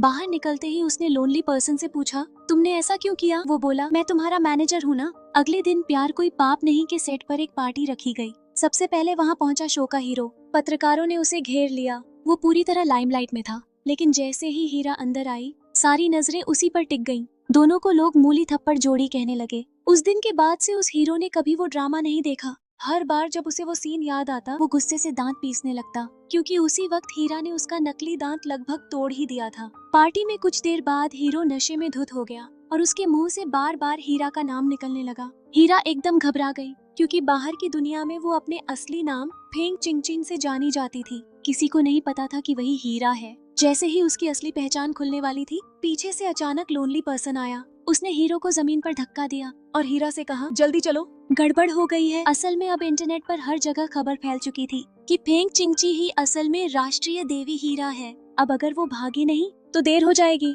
लोनली पर्सन ने हीरा का हाथ पकड़ा और उसे भागने लगा, लेकिन अब बहुत देर हो चुकी थी। चारों तरफ से पत्रकारों की भीड़ उमड़ आई और माहौल एकदम अफरा तफरी में बदल गया। अच्छी बात ये थी कि लोनली पर्सन हीरा के साथ था। उसने उसे पत्रकारों की भीड़ से निकालकर बचा लिया। फिर वो हीरा को अपने घर ले गया, क्योंकि अगर पत्रकार उसकी लोकेशन तक पहुंच सकते हैं तो परीक्षा संस्थान जहां वो रह रही थी अब सुरक्षित नहीं रह सकता। इसलिए लोनली पर्सन का घर ही उसके लिए एक सही जगह थी जहां वो कुछ दिन छिपकर रह सके। लेकिन एक लड़का और एक लड़की का अकेले रहना थोड़ा अजीब तो था। हीरा ने माहौल हल्का करने के लिए टीवी देखने की सोची, मगर लोनली पर्सन ने जैसे कुछ छिपाने की कोशिश की, वो फौरन आगे बढ़ा और रिमोट उससे छीन लिया। उसने कहा, अभी कुछ दिन न्यूज मत देखना, वरना तुम्हारा मूड और खराब हो जाएगा। डेटा एल्गोरिदम तुम्हें चैन से नहीं रहने देगा। हीरा थोड़ी भावुक हो गई। उसने कहा, जब मैं पहली बार होश में आई थी तो किसी को मेरी पहचान ही नहीं थी। तब मुझे बड़ा अजीब लगा था, जैसे मैं किसी जादुई दुनिया में पहुंच गई हूँ। लेकिन अब कुछ ही महीनों में सब मुझे पहचानने लगे हैं और अब मुझे खुद अजीब लग रहा है। जो लोग मेरी वापसी का इंतजार कर रहे थे, उनके लिए अब मेरा ये हाल कितना बदसूरत लगता होगा। इतना कहकर उसे अचानक वो बात याद आई, जो मुझे मारना चाहता था। क्या वो कोई ऐसा इंसान था जो मुझसे नफरत करता हो? लोनली पर्सन ने तुरंत कहा, नहीं, ऐसा नहीं हो सकता। मैं जिस हीरा को जानता हूँ वो किसी की नफरत की वजह बन ही नहीं सकती। हीरा को ताज्जुब हुआ, तुमने तो मुझे तब देखा भी नहीं था, फिर इतनी पक्की बात कैसे कह सकते हो? लोनली पर्सन बोला, मैं पुलिस वाला हूँ, हर दिन अपराधियों और पागलों से डील करता हूँ। कौन कैसा इंसान है ये मैं एक नजर में पहचान लेता हूँ। शायद कभी किसी को तुम्हारे फेंके पत्थर से चोट लग गई हो, पर मैं जानता हूँ तुम जानबूझकर कभी पत्थर नहीं फेंकोगी। हीरा उसकी बात सुनकर थोड़ी शर्माई और जल्दी से कमरे में जाकर सोने की तैयारी करने लगी। उधर लोनली पर्सन नहाने गया, पर गलती से उसके कपड़े टॉयलेट में गिर गए। मजबूरी में वो तौलिया लपेटकर लिविंग रूम में कपड़े ढूंढने आया और तभी वो हीरा से टकरा गया। हीरा झट से मुड़ी और उसी वक्त लोनली पर्सन की तौलिया नीचे गिर गई। दोनों बस एक दूसरे को देखते रह गए। हीरा ने ऐसे दिखाया जैसे कुछ देखा ही नहीं और तुरंत कमरे में जाकर सोने चली गई। ऐसी अजीब हालत के बाद दोनों जब सोने गए तो दोनों के मन में अलग अलग बातें चल रही थीं। अगले दिन सियो योंग गुस्से में दोयोन के ऑफिस पहुंची। वो बोली, कंपनी में हीरा को साइन करवाना तो मैंने बर्दाश्त किया, लेकिन अब मेरी फिल्म में उसे लेना मैं नहीं मान सकती। वो दोयोन से कहने आई थी कि हीरा को बदल दिया जाए, लेकिन इस बार दोयोन ने कोई नरमी नहीं दिखाई। उसने कहा, ये मेरा प्रोजेक्ट है, तुम्हारा नहीं। सियो योंग कुछ पल को चौंक गई। तभी दोयोन ने कुछ फाइलें निकाली। असल में हीरा की असली पहचान फेंग चिंगची वाली खबर सियो योंग ने ही मीडिया को दी थी। इस बात ने दोयोन को बहुत गुस्सा दिलाया। उसकी पूरी प्लानिंग लगभग उस औरत की बेवकूफी से बिगड़ गई थी। उसी वक्त लोनली पर्सन, जो हीरा का मैनेजर था, कंपनी पहुंचा और जैसे ही दरवाजे से अंदर गया उसे प्रतिनिधि के कमरे से आवाज सुनाई दी। सियो योंग के गुस्से की आवाज बाहर तक आ रही थी। लोनली पर्सन पहले तो बस सुनकर थोड़ा मजा लेना चाहता था, पर तभी सियो योंग ने अचानक दरवाजा खोल दिया। वो अंदर चला गया और दोयोन ने कहा कि सियो योंग भी बैठकर साथ में बात करे। दोयोन ने लोनली पर्सन को बताया कि उसकी अगली फिल्म में सियो योंग और योनबन मुख्य किरदार होंगे, जबकि सेकंड फीमेल लीड का रोल हीरा निभाएगी। सियो योंग को ये बात बिल्कुल पसंद नहीं आई। वो बोली, अगर हीरा यहाँ है तो क्यों ना हम सबके सामने एक ऑडिशन रख लें, जो बेहतर एक्टिंग करे वही रोल पाए। दोयोन ने कुछ पल सोचा, फिर उसे लगा कि अगर हीरा पब्लिक ऑडिशन में हिस्सा लेगी तो इससे मीडिया में काफी चर्चा होगी, इसलिए उसने सियो योंग का सुझाव मान लिया। उधर उसी वक्त जो सोंगबिल को पता चला कि हीरा को मारने का प्लान फेल हो गया है,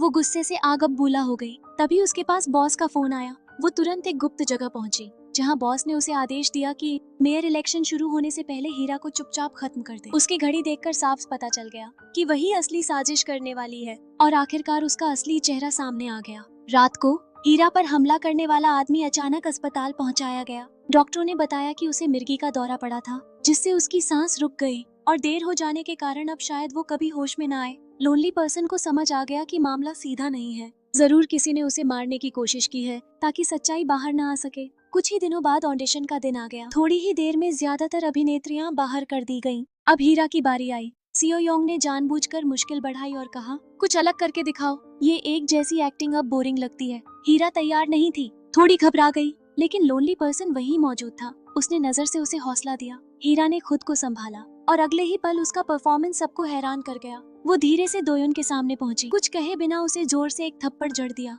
और बोली, तुम्हें पता भी है तुमने क्या गलती की? उसका ये सीन आधा अभिनय था, आधा अपने मन का गुस्सा निकालना। जुनून और सच्चाई से भरी उस एक्टिंग ने सबको चुप करा दिया। हीरा ने ऑडिशन जीत लिया, लेकिन बाहर निकलते वक्त सियो योंग ने डायरेक्टर और क्रू मेंबर्स को आपस में बात करते हुए सुना। डायरेक्टर कह रहा था, 25 साल पहले वाली फिल्म में हीरा को ही होना चाहिए था, सियो योंग नहीं। ये बात सियो योंग के दिल में तीर की तरह लगी। उसका अहम और नाजुक आत्मसम्मान बुरी तरह टूट गया। उसी समय दोयोन की एक गुप्त मुलाकात हुई जू सोंगबिल से। असल में बॉस ने जो गंदा काम जू सोंगबिल को सौंपा था वो अब दोयोन को दे दिया गया था। जू सोंगबिल ने कहा कि हीरा को शांतिपूर्वक खत्म कर दो। उनकी बातचीत से ये बात सामने आई कि जो आदमी अस्पताल में कोमा में पड़ा है उसे दोयोन ने ही भेजा था। जू सोंगबिल गुस्से में बोली, वो आदमी कितना बेवकूफ और घमंडी था, जरा भी काम का नहीं निकला। इसलिए दोयोन को कहा गया कि वो किसी और को काम पर लगाए। लेकिन दोयोन अब और किसी के लिए ये गंदे काम नहीं करना चाहती थी। उसने कहा, पिछले 25 सालों में मैंने जितना कर्ज था सब चुका दिया। सामने वाले ने ठंडी आवाज में जवाब दिया,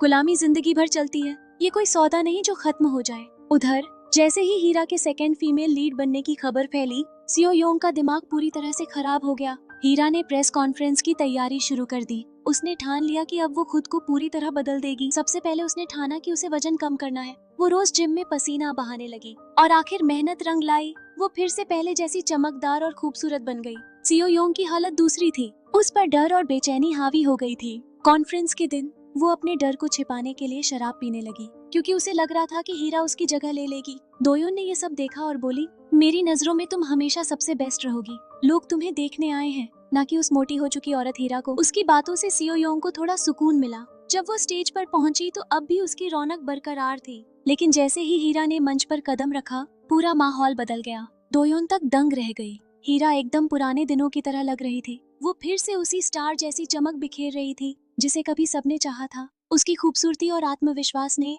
पूरी तरह सियो योंग को पीछे छोड़ दिया। पत्रकारों के कैमरे और माइक सब हीरा की ओर मुड़ गए। सियो योंग को जैसे किसी ने भुला ही दिया। उसने झेप मिटाने के लिए कॉफी पी, पर गले में अटक गई और वो खांस पड़ी। जब वो उठकर जाने लगी तो उसका पैर उसके ही गाउन में उलझ गया और वो जोर से गिर पड़ी। पूरा हॉल उसकी तरफ देखने लगा। वो पल उसकी जिंदगी की सबसे शर्मनाक घड़ी बन गया। हालांकि उसी वजह से वो अगले दिन की हेडलाइन भी बन गई, पर अब उसे बस गुस्सा और जलन महसूस हो रही थी, क्योंकि हर मीडिया रिपोर्ट में उसे हीरा के मुकाबले में बेचारी दिखाया गया। तभी दोयोन पास आई और बोली, सियो योंग, तुम्हारे गिरने से ब्रांड की स्पॉन्सर्ड ड्रेस फट गई है। कंपनी को बुरा लगा है। वो हमसे पैसे नहीं ले रहे, लेकिन अब चाहते हैं कि हीरा ही उनका चेहरा बने। ये सुनकर सियो योंग का गुस्सा फूट पड़ा। उसने पूछा, क्या तुमने ये मान भी लिया? दोयोन ने कहा, कंपनी के नजरिए से देखा जाए तो अगर काम किसी और को मिलना ही है तो बेहतर है कि हमारी ही टीम में रहे। सियो योंग गुस्से से कांपने लगी। उसने कहा कि सारे स्टाफ को बदल दो, लेकिन गलती स्टाफ की नहीं थी और कंपनी के साथ उनका कॉन्ट्रैक्ट भी था,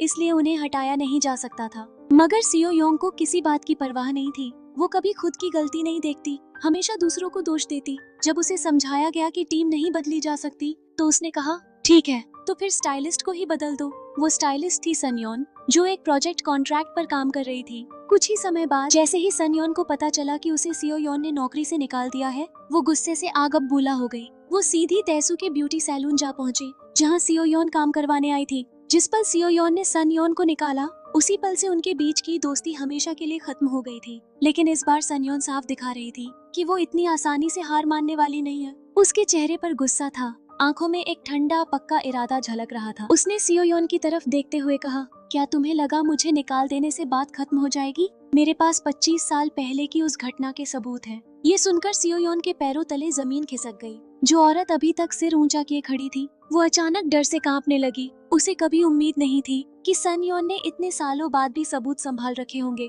सन योन ने ये कहकर पलटकर दरवाजा बंद किया और चली गई। सियो योन भी घबराई सी उसके पीछे दौड़ी। अंदर बैठे तैसू को सारी बात सुनाई तो नहीं दी, पर उसने इतना जरूर समझ लिया कि 25 साल पहले कुछ बड़ा हुआ था। तभी उसका पति अचानक कहीं से निकल आया, जिससे वो डरकर उछल पड़ी। लेकिन फिर उसने सोचा, अगर वो यहीं था तो उसने भी तो सुना होगा कि असल में हुआ क्या था। पर उसने कहा, मैं तो सो गया था। तैसू सोच में पड़ गई। इसका मतलब तो ये हुआ कि 25 साल पहले जो कार एक्सीडेंट हुआ था वो कोई हादसा नहीं बल्कि प्लान किया गया मामला था। उधर उसका पति अब भी उस लोभक पाजंग के जाल में फंसा हुआ था, जहाँ कोई इस घटना का नाम भी ले ले तो वो बुरी तरह भड़क उठता था। दूसरी तरफ हीरा जब वॉशरूम में हाथ धो रही थी, तभी उसे किसी के रोने की आवाज आई। बाहर आकर देखा तो कंपनी की एक ट्रेनी लड़की थी, जिसकी कलाई पर चोट के निशान थे। हीरा फौरन उसके पीछे गई और कहा, चलो साथ में कॉफी पीते हैं, थोड़ी बातें करते हैं। पर लड़की बोली, मुझे प्रैक्टिस करनी है। हीरा बस मुस्कुरा दी और तय किया कि अगली बार कोशिश करेगी। वो इसलिए ऐसा कर रही थी क्योंकि उसे 25 साल पुरानी वो घटना याद आ गई थी,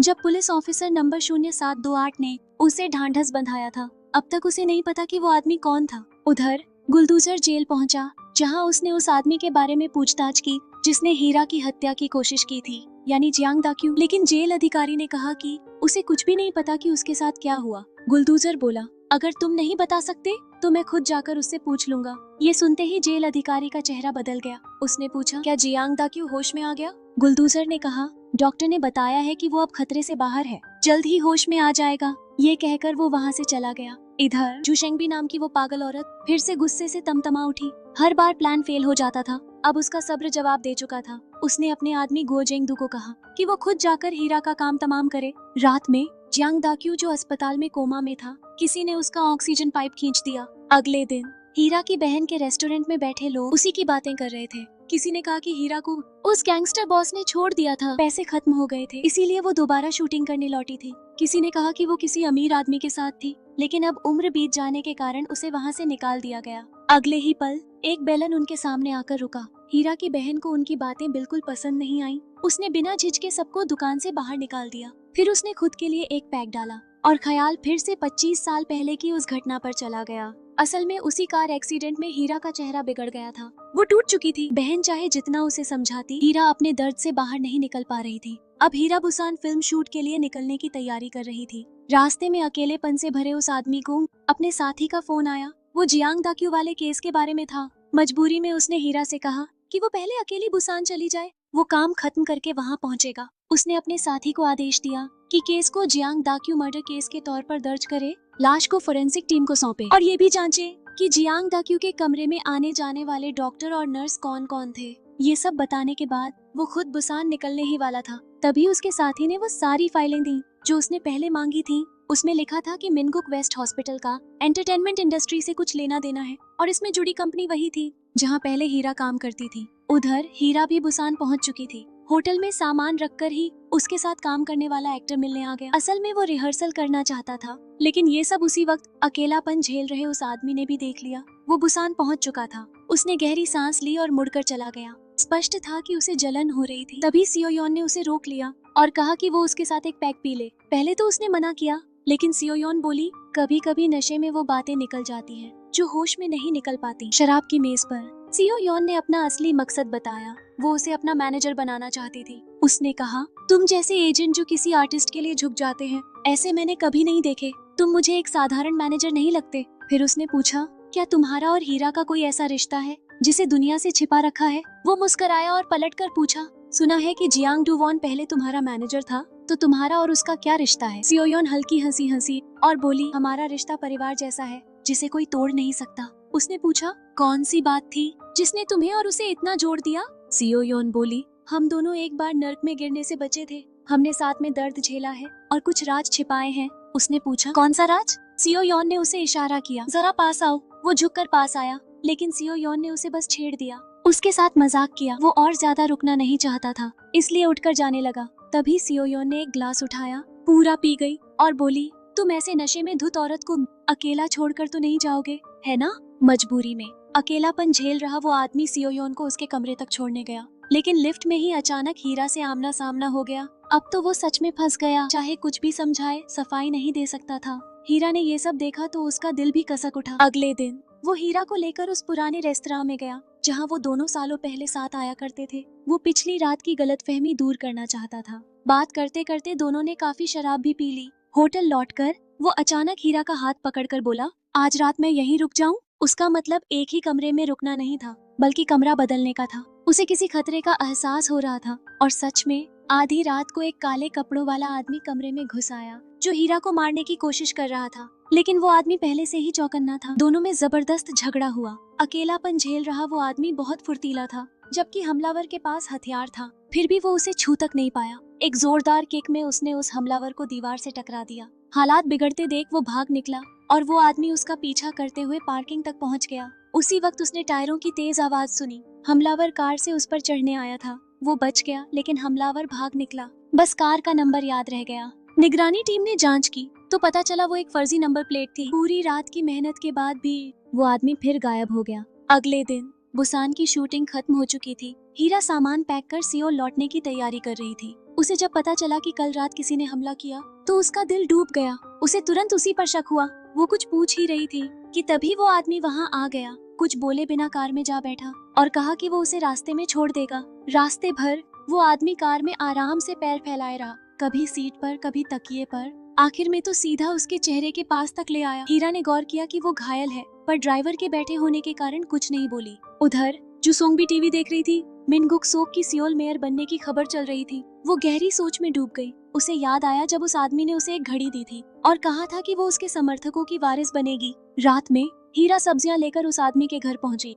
ताकि उसका हालचाल ले सके। वो उस वक्त बाथरूम में था तो उसने उसे दरवाजा खोलने को कहा और पासवर्ड बताया 0728। हीरा को ये नंबर बहुत जाना पहचाना लगा। अचानक उसे याद आया ये तो उसी पुलिस वाले का बैच नंबर था जिसने 25 साल पहले उसे दिलासा दिया था। तब उसे एहसास हुआ कि उसका एजेंट वही पुलिस वाला है जिससे वो पहली नजर में ही प्यार कर बैठी थी। सच जानने के बाद हीरा ने उससे पूछा, क्या तुमने मुझसे कुछ छिपाया है? लेकिन उसने इस बार भी चुप्पी साध ली। वो उससे अब भी सच नहीं बोल पाया। हीरा ने जब देखा कि वो कुछ नहीं कहना चाहता तो ज्यादा पूछताछ नहीं की। खाना बनाने के बाद वो आदमी सोफे पर गहरी नींद में सो गया। हीरा ने उसे जगाना सही नहीं समझा और चुपचाप अपने हॉस्टल वापस लौट गई। लेकिन वो अभी थोड़ी देर ही आराम करने वाली थी कि अचानक कुछ बेशर्म पत्रकार उसके दरवाजे पर आ धमके। वे बेताबी से पूछने लगे कि आखिर हीरा की जिंदगी इतनी नीचे कैसे पहुंच गई। कहने लगे कि जनता उसके अतीत के बारे में जानने के लिए बेचैन है। कई सवाल पूछे, क्या कोई राज छिपा हुआ है? क्या किसी ने उसके साथ धोखा किया? हीरा ने शांत रहकर जवाब दिया कि फिलहाल वो सिर्फ अपने काम पर ध्यान देना चाहती है। समय आने पर वो सब कुछ खुद बताएगी और सबसे पहले उन्हें ही संपर्क करेगी। लेकिन उन पत्रकारों ने ताना मारते हुए कहा, उससे पहले तो शायद कोई और बड़ा स्कैंडल सामने आ जाएगा। और सच में अगले ही दिन मीडिया में खबर फैल गई, हीरा और डोयोन के बीच प्यार चल रहा है। डोयोन ने मौका देखकर इस अफवाह को सच्चाई में बदलने की कोशिश की, मगर हीरा ने साफ मना कर दिया। अच्छा हुआ कि अकेलापन झेल रहा वो आदमी ने पीछे से सब साफ कर दिया। ये सुनकर डोयोन बुरी तरह भड़क गया, यहाँ तक कि वो उस पर हाथ उठाने को तैयार हो गया, मगर हीरा ने बीच में आकर उसे रोका। गुस्से में डोयोन ने हीरा की बेइज्जती करनी शुरू कर दी। अब वो आदमी चुप नहीं रह सका। उसने उसे सख्त लहजे में कहा, अपनी जुबान संभालो। दोनों वहाँ से उठकर चले गए। पार्किंग में हीरा ने उसी लड़की को देखा जिसे उसने कुछ दिन पहले वॉशरूम में रोते पाया था। उसने अपने साथी को पूरी बात बताई। उसकी जासूसी वाली समझदारी तुरंत जाग गई। उसे लगा कुछ बड़ा गड़बड़ है। वो कार लेकर लड़की के पीछे निकल पड़ा। लड़की एक ऊंची बिल्डिंग में दाखिल हुई जहाँ सिक्योरिटी बहुत सख्त थी। वो अंदर नहीं जा पाया तो दोनों बाहर इंतजार करने लगे। रात हो चुकी थी जब लड़की घबराई हुई वहाँ से भागती दिखी। वो आदमी तब तक सो चुका था, इसलिए हीरा अकेले ही उसके पीछे दौड़ी। वो समझ गई थी लड़की शायद उसी की तरह किसी जबरदस्ती में फंसी है। शायद उसे भी कंपनी ने गलत कामों में धकेला है। हीरा ने उससे बात करने की कोशिश की पर लड़की को उस पर भरोसा नहीं हुआ। उसे लगा हीरा कंपनी की जासूस है। वो उसकी मदद लेने से इनकार कर गई। लड़की को देखकर उस आदमी के जहन में पुरानी याद ताजा हो गई। एक बार एक घायल लड़की थाने में रिपोर्ट लिखवाने आई थी। पुलिस ने उसका डीएनए लिया लेकिन अपराधी की पहचान कभी नहीं मिल पाई। जब उसने लड़की से पूछा कि क्या हुआ था तो उसने कहा, शायद मुझे नशे की दवा दी गई थी। मुझे कुछ भी याद नहीं है। किसी ने कहा था कि मुझे रोल दिलवा सकता है, इसलिए मैं वहाँ गई थी। वो पछतावे में डूबी थी। उसने रोते हुए कहा, मुझसे गलती हो गई। पर उस आदमी ने उसे दिलासा दिया, ये तुम्हारी गलती नहीं है, मैं उन दरिंदों को जरूर पकड़ूंगा। उन दिनों के बाद से वो आदमी अक्सर छिपकर जुशेंगबी पर नजर रखता था, लेकिन आखिरकार वो पकड़ा गया और नतीजे में उसे पुलिस विभाग से हटाकर ट्रैफिक डिपार्टमेंट भेज दिया गया। कुछ समय बाद वही लड़की जिसे इंसाफ नहीं मिला इमारत से कूद गई। उसकी मौत ने उस आदमी के दिल पर गहरा घाव छोड़ा। वो आज तक उस घटना से बाहर नहीं निकल पाया। उसे हमेशा लगता रहा कि वो उस लड़की के कर्जदार है क्योंकि वो उसे इंसाफ नहीं दिला सका। दूसरी तरफ जू शेंगबी ने गो जेंगडू को फोन किया। उसे कहा कि कुछ दिनों तक छिपा रहे, कोई गलती न करे, क्योंकि अब वो खुद हीरा को खत्म करने वाली थी। अगले दिन हीरा की बहन बाईसी अपनी बेटी की फर्स्ट देने ट्यूशन सेंटर पहुंची। तभी उसे पता चला कि बेटी कई दिनों से क्लास में आई ही नहीं। रात को जब बेटी घर लौटी तो बाईसी ने उसका बैग छीना और सारा सामान जमीन पर उलट दिया। उसमें एक 21 एंटरटेनमेंट की पास एंट्री कार्ड निकली। उसे समझ आया बेटी ने छिपकर ट्रेनिंग लेना शुरू कर दिया है। वो बहुत गुस्से में थी। उसने कहा कि वो उस कंपनी पर केस करेगी जो बिना पेरेंट्स की इजाजत के नाबालिगों को साइन कर रही है। गुस्से में बेटी के मुंह से निकल गया, माँ साइन तो हो गया था, वो हीरा आंटी ने आपकी जगह कर दिया था। जब हीरा अपने हॉस्टल लौटी तो बाईसी पहले से वहाँ इंतजार कर रही थी। उसने हीरा पर चिल्लाया, तूने मेरी बेटी को उस नर्क में धकेल दिया। हीरा ने गहरी सांस ली और बोली, तुम्हें हद पार नहीं करनी चाहिए। मैंने हमेशा सब कुछ सहा है। स्कूल के दिनों से लेकर एक्सीडेंट तक मैंने कभी अपने लिए नहीं जिया। मैंने परिवार का नाम छुपाया ताकि तुम्हारी पढ़ाई पर असर न पड़े। जब पापा मुसीबत में पड़ते थे तो मैं ही पुलिस स्टेशन जाती थी और लोगों की गालियां सुनती थी। वो आगे बोली, मुझे नहीं पता मैंने कौन सा इतना बड़ा गुनाह किया कि तुम मुझे इतना स्वार्थी समझती हो। बाइसी ने कहा, क्योंकि तू भूल गई है कि क्यों हमने तुझसे रिश्ता तोड़ लिया था। तेरे लिए याददाश्त खोना अब एक वरदान बन गया है। ये सुनकर हीरा सन्न रह गई। रिश्ता तोड़ लिया? क्या मतलब? थोड़ी देर बाद बाइसी चली गई और तभी उसकी बेटी चाशी आ पहुंची। असल में माँ ने उसे ट्रेनिंग से रोक दिया था, तो वो घर छोड़ आई थी। हीरा को तब जाकर समझ आया कि जिस पेपर पर चाशी ने उससे साइन करवाए थे वो पेरेंट्स की अनुमति वाला फॉर्म था। वो बहुत नाराज हुई मगर कुछ कर भी नहीं सकी। चाशी ने कहा, मैं जब तक स्टार नहीं बन जाती घर नहीं लौटूंगी। हीरा के पास कोई चारा नहीं था तो उसने अपनी बहन को फोन किया और बताया कि चाशी उसके पास है। अगले दिन कंपनी जाते हुए हीरा ने चाशी को समझाया, हमारा रिश्ता किसी को मत बताना। कंपनी में जब ट्रेनिंग चल रही थी तभी किसी ने लैरी को ऑफिस बुला लिया। चाशी ने उसे जाते देखा और सोचा कि वो डेब्यू करने वाला है। वो भागकर उसके पीछे पहुंची और बोली, मुझे भी साथ ले चलो ना। लैरी ने ठंडे लहजे में पूछा, तुझे पता है हम कहाँ जा रहे हैं? चाशी कुछ कह पाती इससे पहले ही लैरी ने मुंह फेर लिया और चुपचाप लिफ्ट में चला गया। चाशी ने हार नहीं मानी। उसने एक टैक्सी ली और लैरी का पीछा करते हुए उसी बड़ी बिल्डिंग तक पहुंच गई। बिल्डिंग के बाहर सख्त सुरक्षा थी। चाशी ने झूठ बोल दिया, मैं 2-1 एंटरटेनमेंट की ट्रेनी हूँ,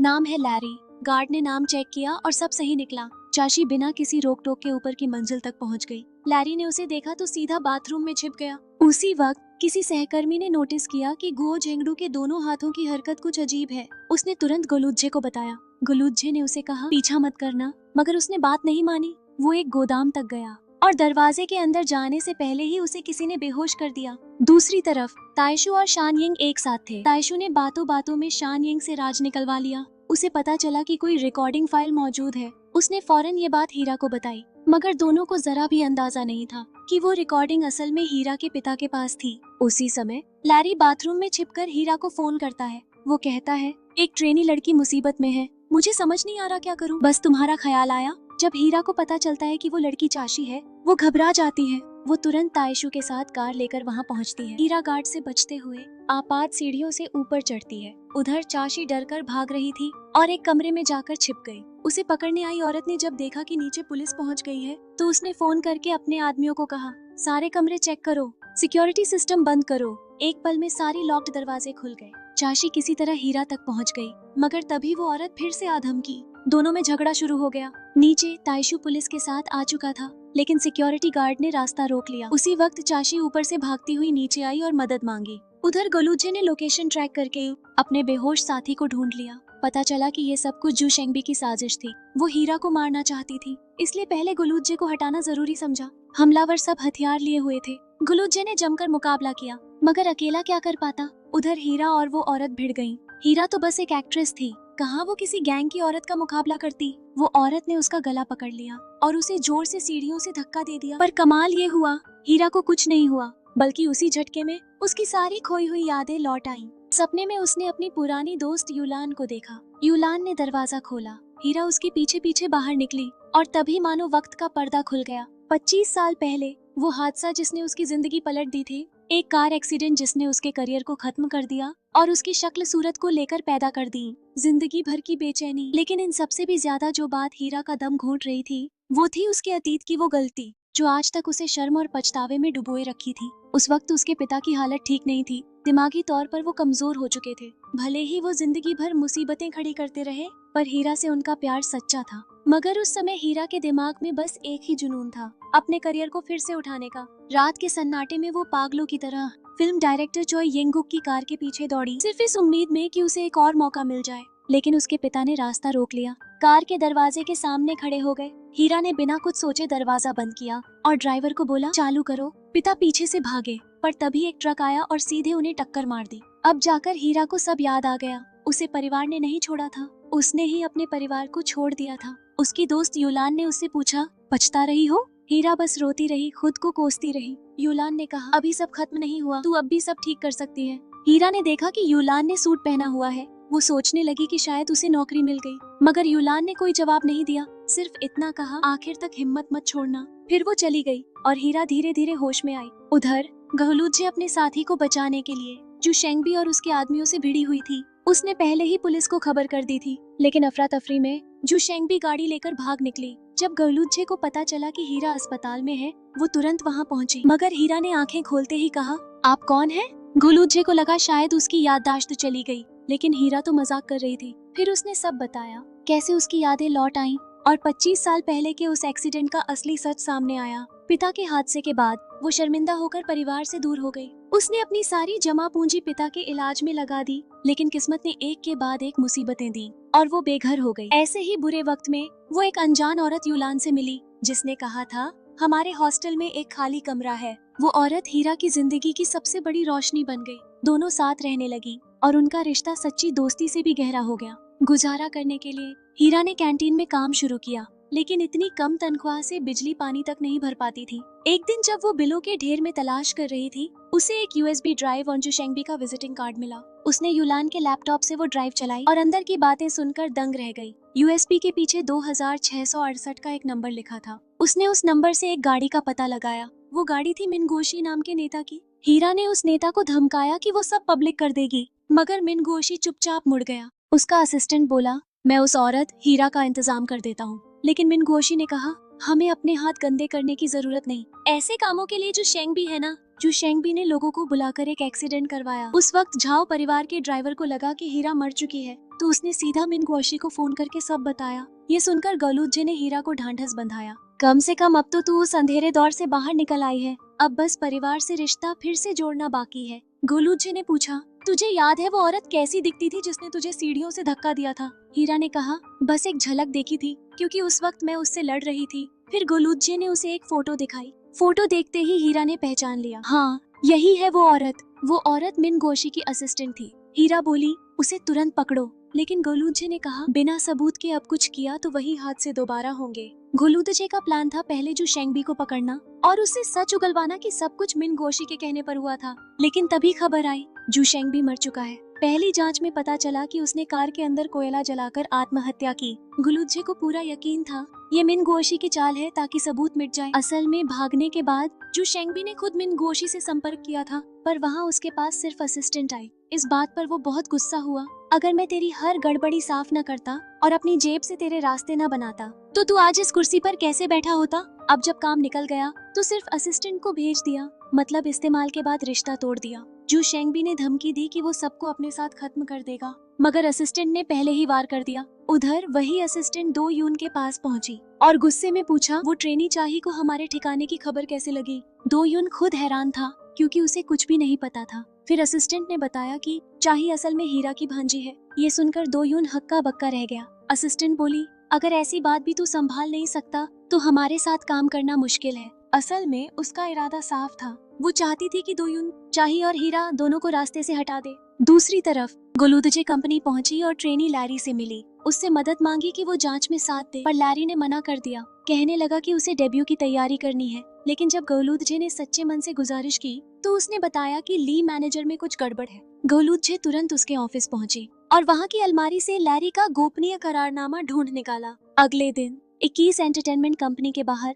अचानक प्रोसिक्यूशन ऑफिस के लोग आ पहुंचे। उन्होंने बिना कुछ कहे सीधा कंपनी में घुसकर सब चीजें जब्त करनी शुरू कर दी। जब दो यून ने अपना ऑफिस खोला तो सामने का मंजर देखकर दंग रह गया। वो कुछ कर भी नहीं सकता था, क्योंकि उनके पास कोर्ट का सर्च वारंट था। उसी वक्त टीवी पर खबरें चलने लगी। 21 एंटरटेनमेंट कंपनी पर सेक्स स्कैंडल के शक। गलूतजे ने टीवी बंद किया है और हीरा को बताता है कि कंपनी की पूरी तरह जांच चल रही है और जल्द ही सबूत मिल जाएंगे। हीरा चिंता में पूछती है कि अगर सबूत नहीं मिले तो क्या होगा। वो उसे धैर्य से समझाता है। तभी हीरा उसे पहचान लेती है।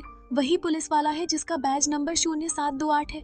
दोनों आखिरकार एक दूसरे को पहचान लेते हैं। हीरा बताती है कि उसकी बहन ने कहा था जब वो एक्सीडेंट में कोमा में थी तब वही उसे, उसके पापा और बहन को चुपचाप संभाल रहा था। हीरा दिल से उसका शुक्रिया अदा करती है। वो मुस्कुराते हुए कहता है कि उसने बस अपना वादा निभाया है, क्योंकि वो हमेशा अपने कहे पर कायम रहता है। बाद में हीरा उस वक्त को याद करती है जब उसने वादा सुना था। अब जब उसका शरीर ठीक हो गया, वो अकेली ही एग्जाम हॉल के हॉस्टल लौटती है। कमरा 407 का दरवाजा खोलते ही वही पुराना नजारा दिखाई देता है। यूलान मेज पर झुकी पढ़ाई कर रही होती है और उसे देखकर मुस्कुराते हुए हाथ हिलाती है। लेकिन अगले ही पल वो दृश्य टूट जाता है। कमरा खाली और सुनसान होता है। कोनों में धूल जमी होती है। असल में यूलान अब इस दुनिया में नहीं है। वो सारी प्यारी यादें और हंसी मजाक बस हीरा की तन्हाई और दर्द से बनी एक खूबसूरत कल्पना थी। उस वक्त उसकी रूममेट ने उसे एक आई मास्क दिया और कहा कि इसे पहनकर सोने से सूजन कम हो जाएगी। वो वही लड़की थी जिसने पहले हीरा पर उसका पर्स चोरी करने का झूठा इल्जाम लगाया था। पहले जब उसने हीरा को अजीब हरकतें करते देखा था तो उसे लगा था कि वो पागल हो गई है, लेकिन जब सच्चाई पता चली तो वो खुद उससे माफी मांगने आई। हीरा ने उसे माफ कर दिया, लेकिन खुद पर बहुत पछताने लगी कि उसने अपने परिवार के साथ क्या क्या किया। उसकी ये बातें उसकी छोटी बहन ने सुन ली जो उसे खाना देने आई थी। वो ये सब सुनकर बहुत भावुक हो गई और चुपचाप रो पड़ी। धीरे धीरे दोनों बहनों के रिश्ते फिर से सुधरने लगे। अगले दिन हीरा फिर से शूटिंग सेट पर लौट आई। स्टाफ ने उसके लिए केक लाकर उसका स्वागत किया, लेकिन तभी सीएन पीछे से आकर उसे हल्का सा धक्का देती है, जिससे हीरा के चेहरे पर क्रीम लग जाती है। फिर वो उसे ही शूटिंग में देरी के लिए दोष देने लगती है। ये कहकर सीएन घमंडी अंदाज में आगे बढ़ती है। तभी मेल लीड सामने से आता है और उसका पैर अड़ाकर सीएन को गिरा देता है। सीएन गुस्से से तिलमिला उठती है। शूटिंग शुरू होती है तो सीएन जानबूझकर असली गुस्से में हीरा को मार देती है, लेकिन इस बार हीरा चुप नहीं रहती। वो तुरंत पलटकर उसे एक तमाचा जड़ देती है। फिर उसे साफ साफ कहती है कि अब वो सब जान चुकी है जो उसने किया था। सीन तो बस एक्टिंग का था, लेकिन इसका असर सीएन के मन पर बहुत गहरा पड़ा। असल में पहले सीएन ने ही सांसद दू को फोन करके झूठ बोला था कि हीरा के पास उसके सेक्स स्कैंडल का सबूत है और वो उसे उजागर करने वाली है, लेकिन जब मामला बिगड़ने लगा तो उसने सब छुपा लिया। शूट खत्म होने के बाद वो हीरा के पास आई और पूछा कि आखिर उसे क्या पता चला है। हीरा ने कोई सीधा जवाब नहीं दिया, लेकिन उसके रवैये से साफ था कि उसे सब कुछ पता है। इससे सीएन के मन में बेचैनी बढ़ गई और उसने अपना गुस्सा निकालते हुए कहा कि हीरा कितनी आसानी से लीड रोल पा गई, जबकि उसने तो अपनी इज्जत तक दांव पर लगाई, फिर भी उसे सिर्फ साइड रोल मिला। फिर सीएन ने खुद ही ये भी कबूल कर लिया कि 25 साल पहले उसने हीरा को नुकसान पहुंचाया था। ये पूरी बात वहाँ मौजूद लोगों ने रिकॉर्ड कर ली और इंटरनेट पर डाल दी।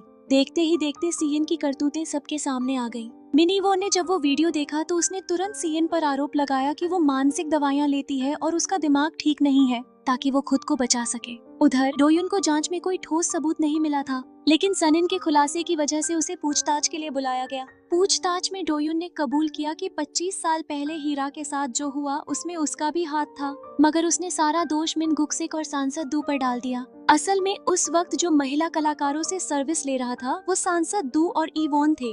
मिन गुक्सिक तो बस उनका भरोसेमंद आदमी था जो उनके लिए सारे काम संभालता था। सांसद दू की मौत के बाद मिन गुक्सिक ने उसके समर्थकों और वोट बैंक को संभाल लिया, लेकिन हीरा ने सामने से जाकर उनसे सवाल कर लिया और उसी टकराव में दूसरा एक्सीडेंट हो गया। इसी दौरान पुलिस को जू सोंगबी की कार से एक मोबाइल फोन मिला जिसमें उसके और ग्वाक जंगदो के बीच के मैसेज थे। उसके बाद पुलिस ने ग्वाक जंगदो को भी पकड़ लिया। इस तरह सबूत और गवाह दोनों मिल गए। पुराने कमिश्नर की मदद से उन्होंने सांसद मिन को कातिलाना साजिश के आरोप में गिरफ्तार कर लिया। दूसरी तरफ सीएन के स्कैंडल्स उजागर होने के बाद उसे नई ड्रामा शूटिंग से बाहर होना पड़ा। उसके साथ मेल लीड और उसकी भांजी चाही भी उसी कंपनी में शामिल हो गई। कहानी के आखिर में हीरा ने अपनी नई ड्रामा से बेस्ट सपोर्टिंग एक्ट्रेस का अवार्ड जीत लिया। अकेला आदमी यानी वो पुलिस वाला हमेशा उसके साथ बना रहा और वहीं से दोनों की अधूरी मोहब्बत आखिरकार शुरू हुई। यहीं पर ये कहानी खत्म होती है। हमारे साथ ये ड्रामा देखने के लिए शुक्रिया। अगली कहानी में फिर मिलते हैं।